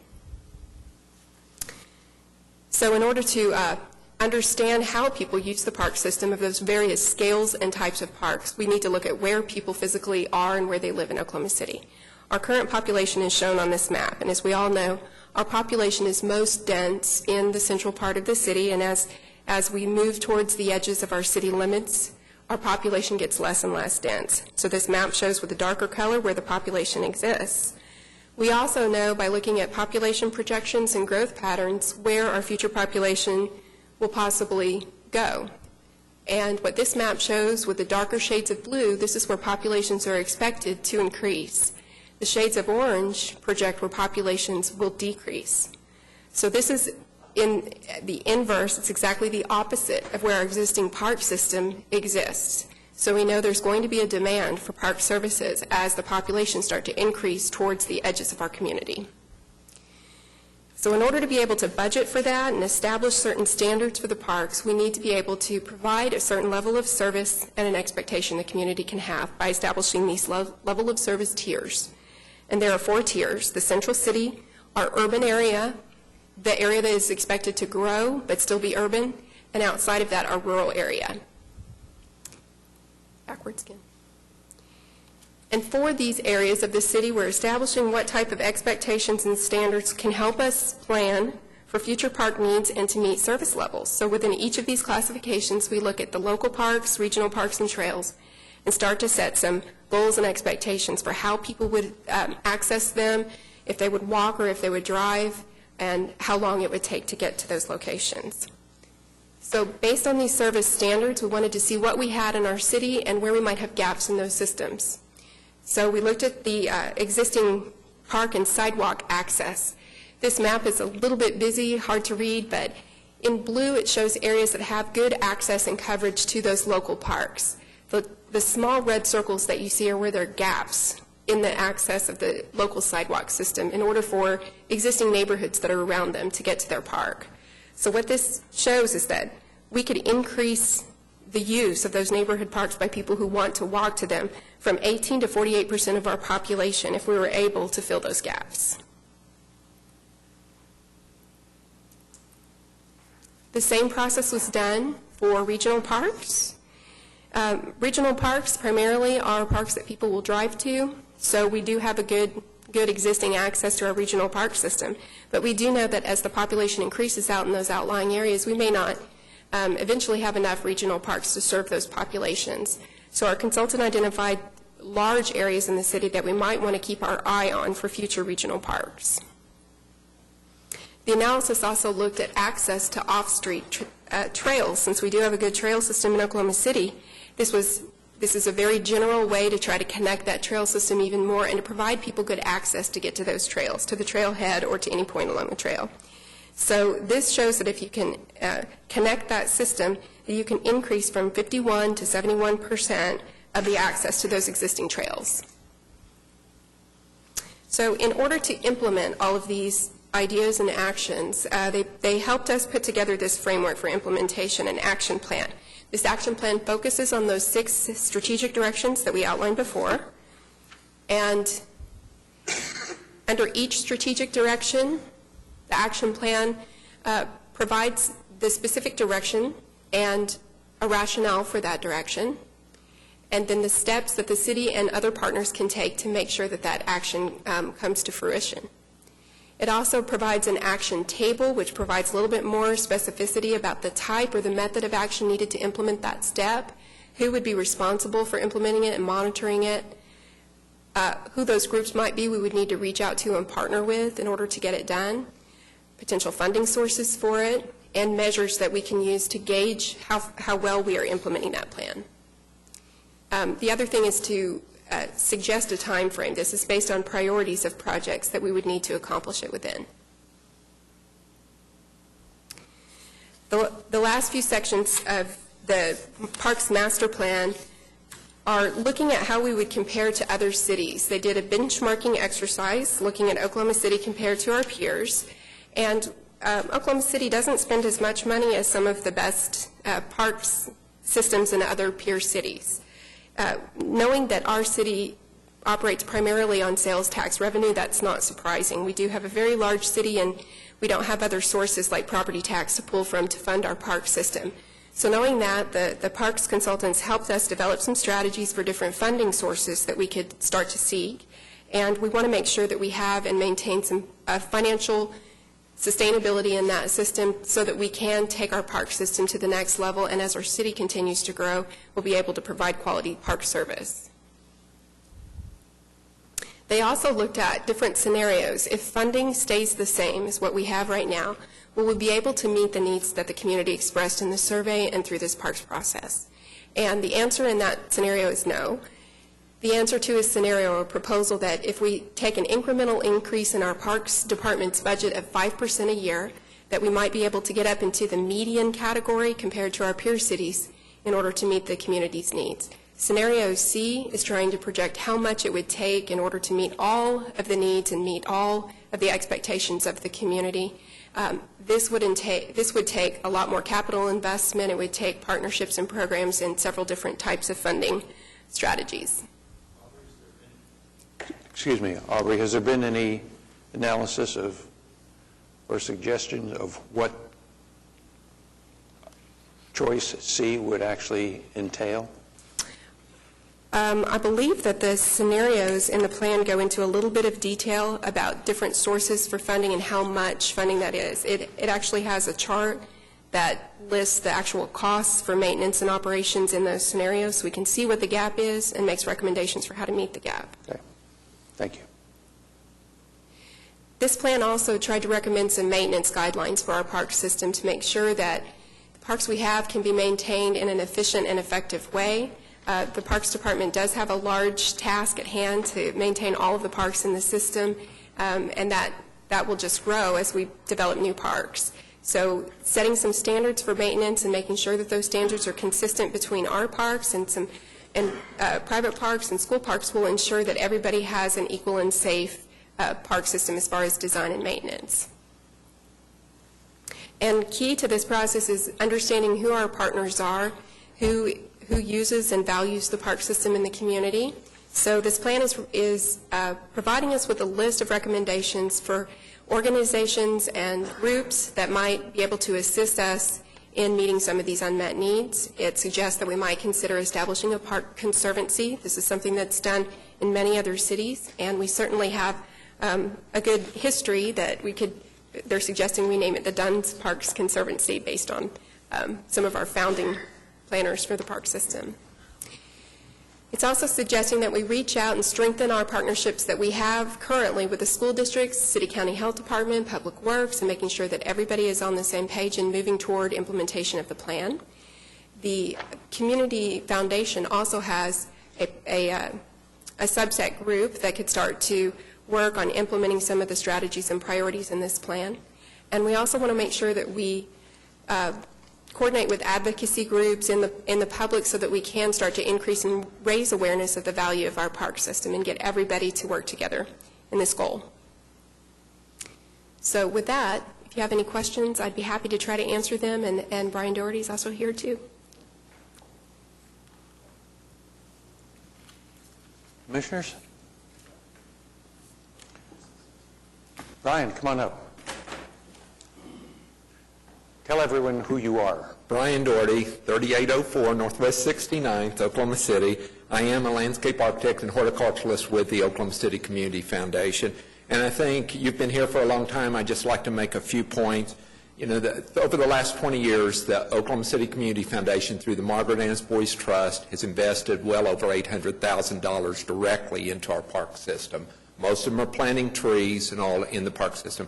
Probably at least once a week I'm working with neighborhood associations on different projects, and it's parks and public space. Sometimes it's median, sometimes it's parks, sometimes it's nonprofit areas. It is all private funding that goes. The Margaret Annis Boyce Trust is going to be perpetual. It started with $1 million. We've invested about $1.3 million. I think the fund balance is around $3 million. So the reality is it will continue to do, and it's both what Mr. Kirkpatrick envisioned with the Community Foundation as well as what Ms. Boyce, and so it's kind of a great marriage. 2 years ago, we got together and we were talking and formed a park study committee representing people from city manager's office, from a couple of council people, from the school district, and from our trustees to look at this entire scenario of the parks and public land, knowing that the Margaret Annis Boyce Trust, and it ran somewhat parallel course to the Margaret Annis Boyce advisory group that was continue and will continue to give grants on that. But we were looking about where the future is and where things will go, and wanted a more direct path for where our priorities and will go into the future. And so in that, a couple of the first things that came out was access to water. How do these neighborhoods right now, they have to pay for their own water if they plant trees on the park and all. And so we were able to get that one done, which has been a huge success.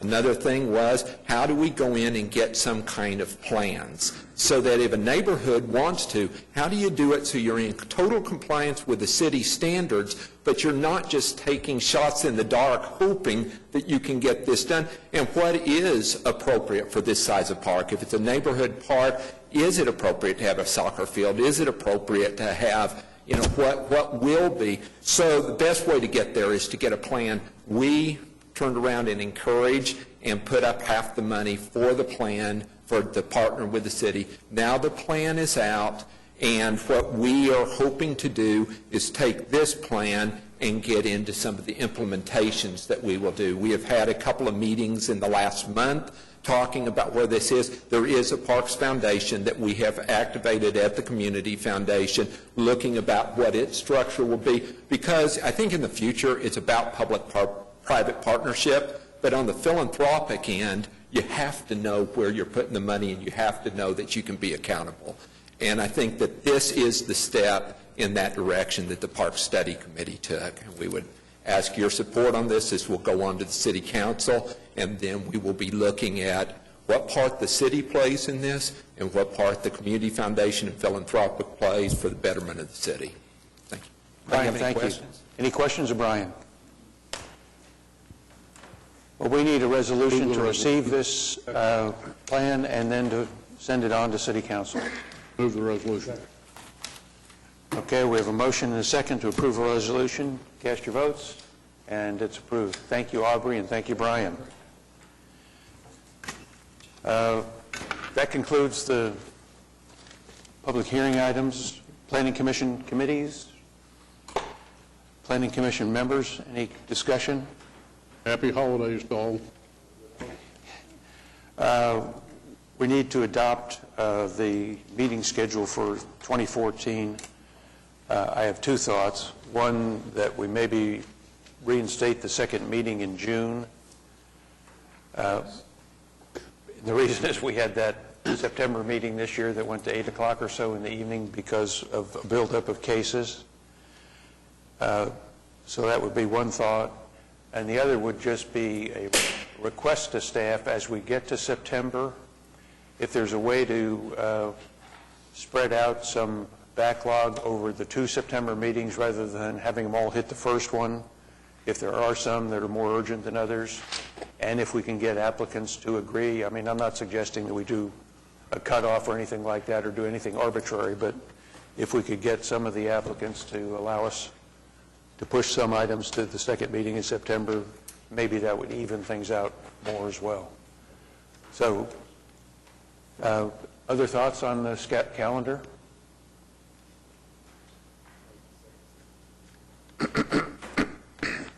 We need a motion then to approve the calendar for 2014. Move to approve it. As discussed? Okay.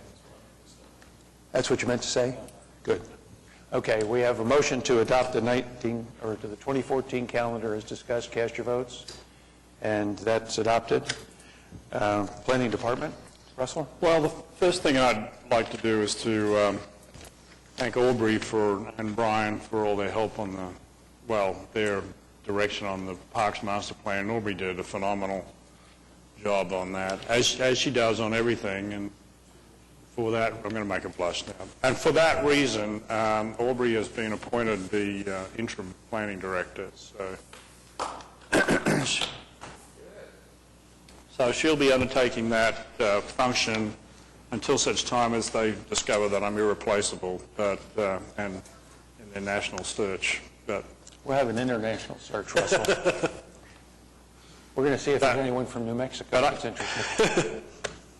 Russell, will we see you next meeting? Yeah, I'll be here at the next meeting. Yeah. When do you depart for? I leave on the 27th of January. January, so you'll be here at the next meeting. Yeah.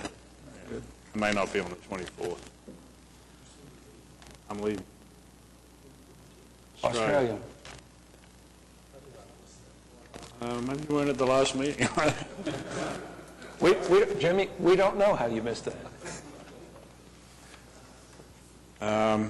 But I don't think that you'll find any gap in service with Aubrey stepping into this role at all. So, in fact, probably some enhancements in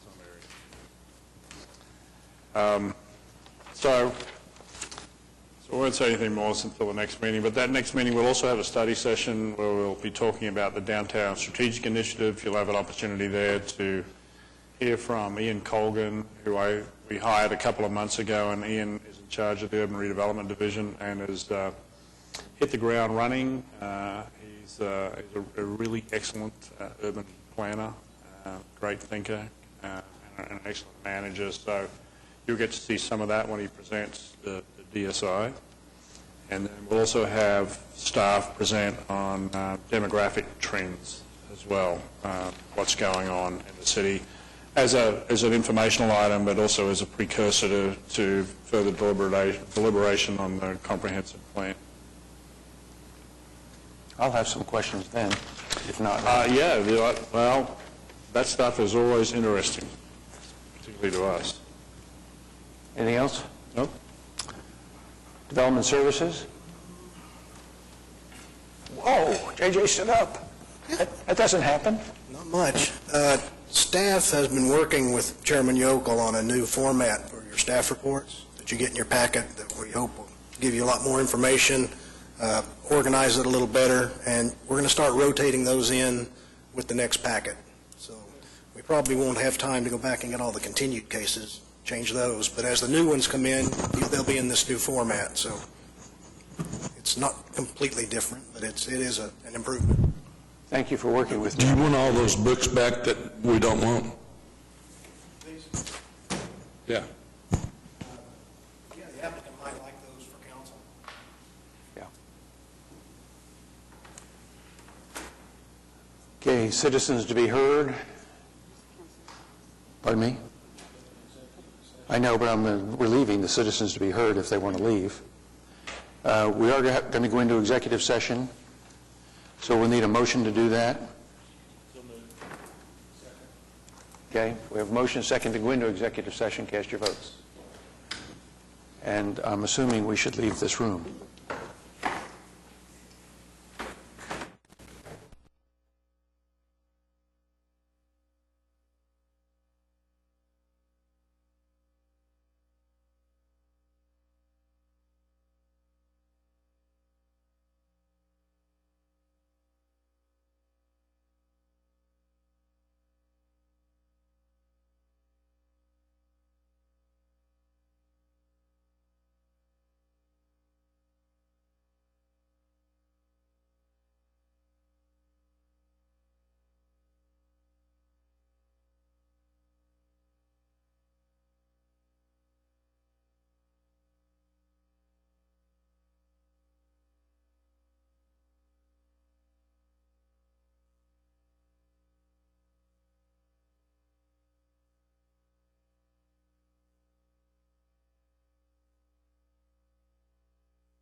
James?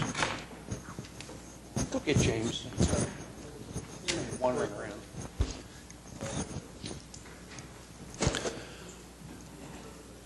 Okay, we need a motion to adjourn executive session. Motion to adjourn executive session. We have a motion to adjourn executive session. Cast your votes, and that is passed. Move to adjourn the meeting. Second. And Merry Christmas to all. Merry Christmas to everyone, and we're adjourned.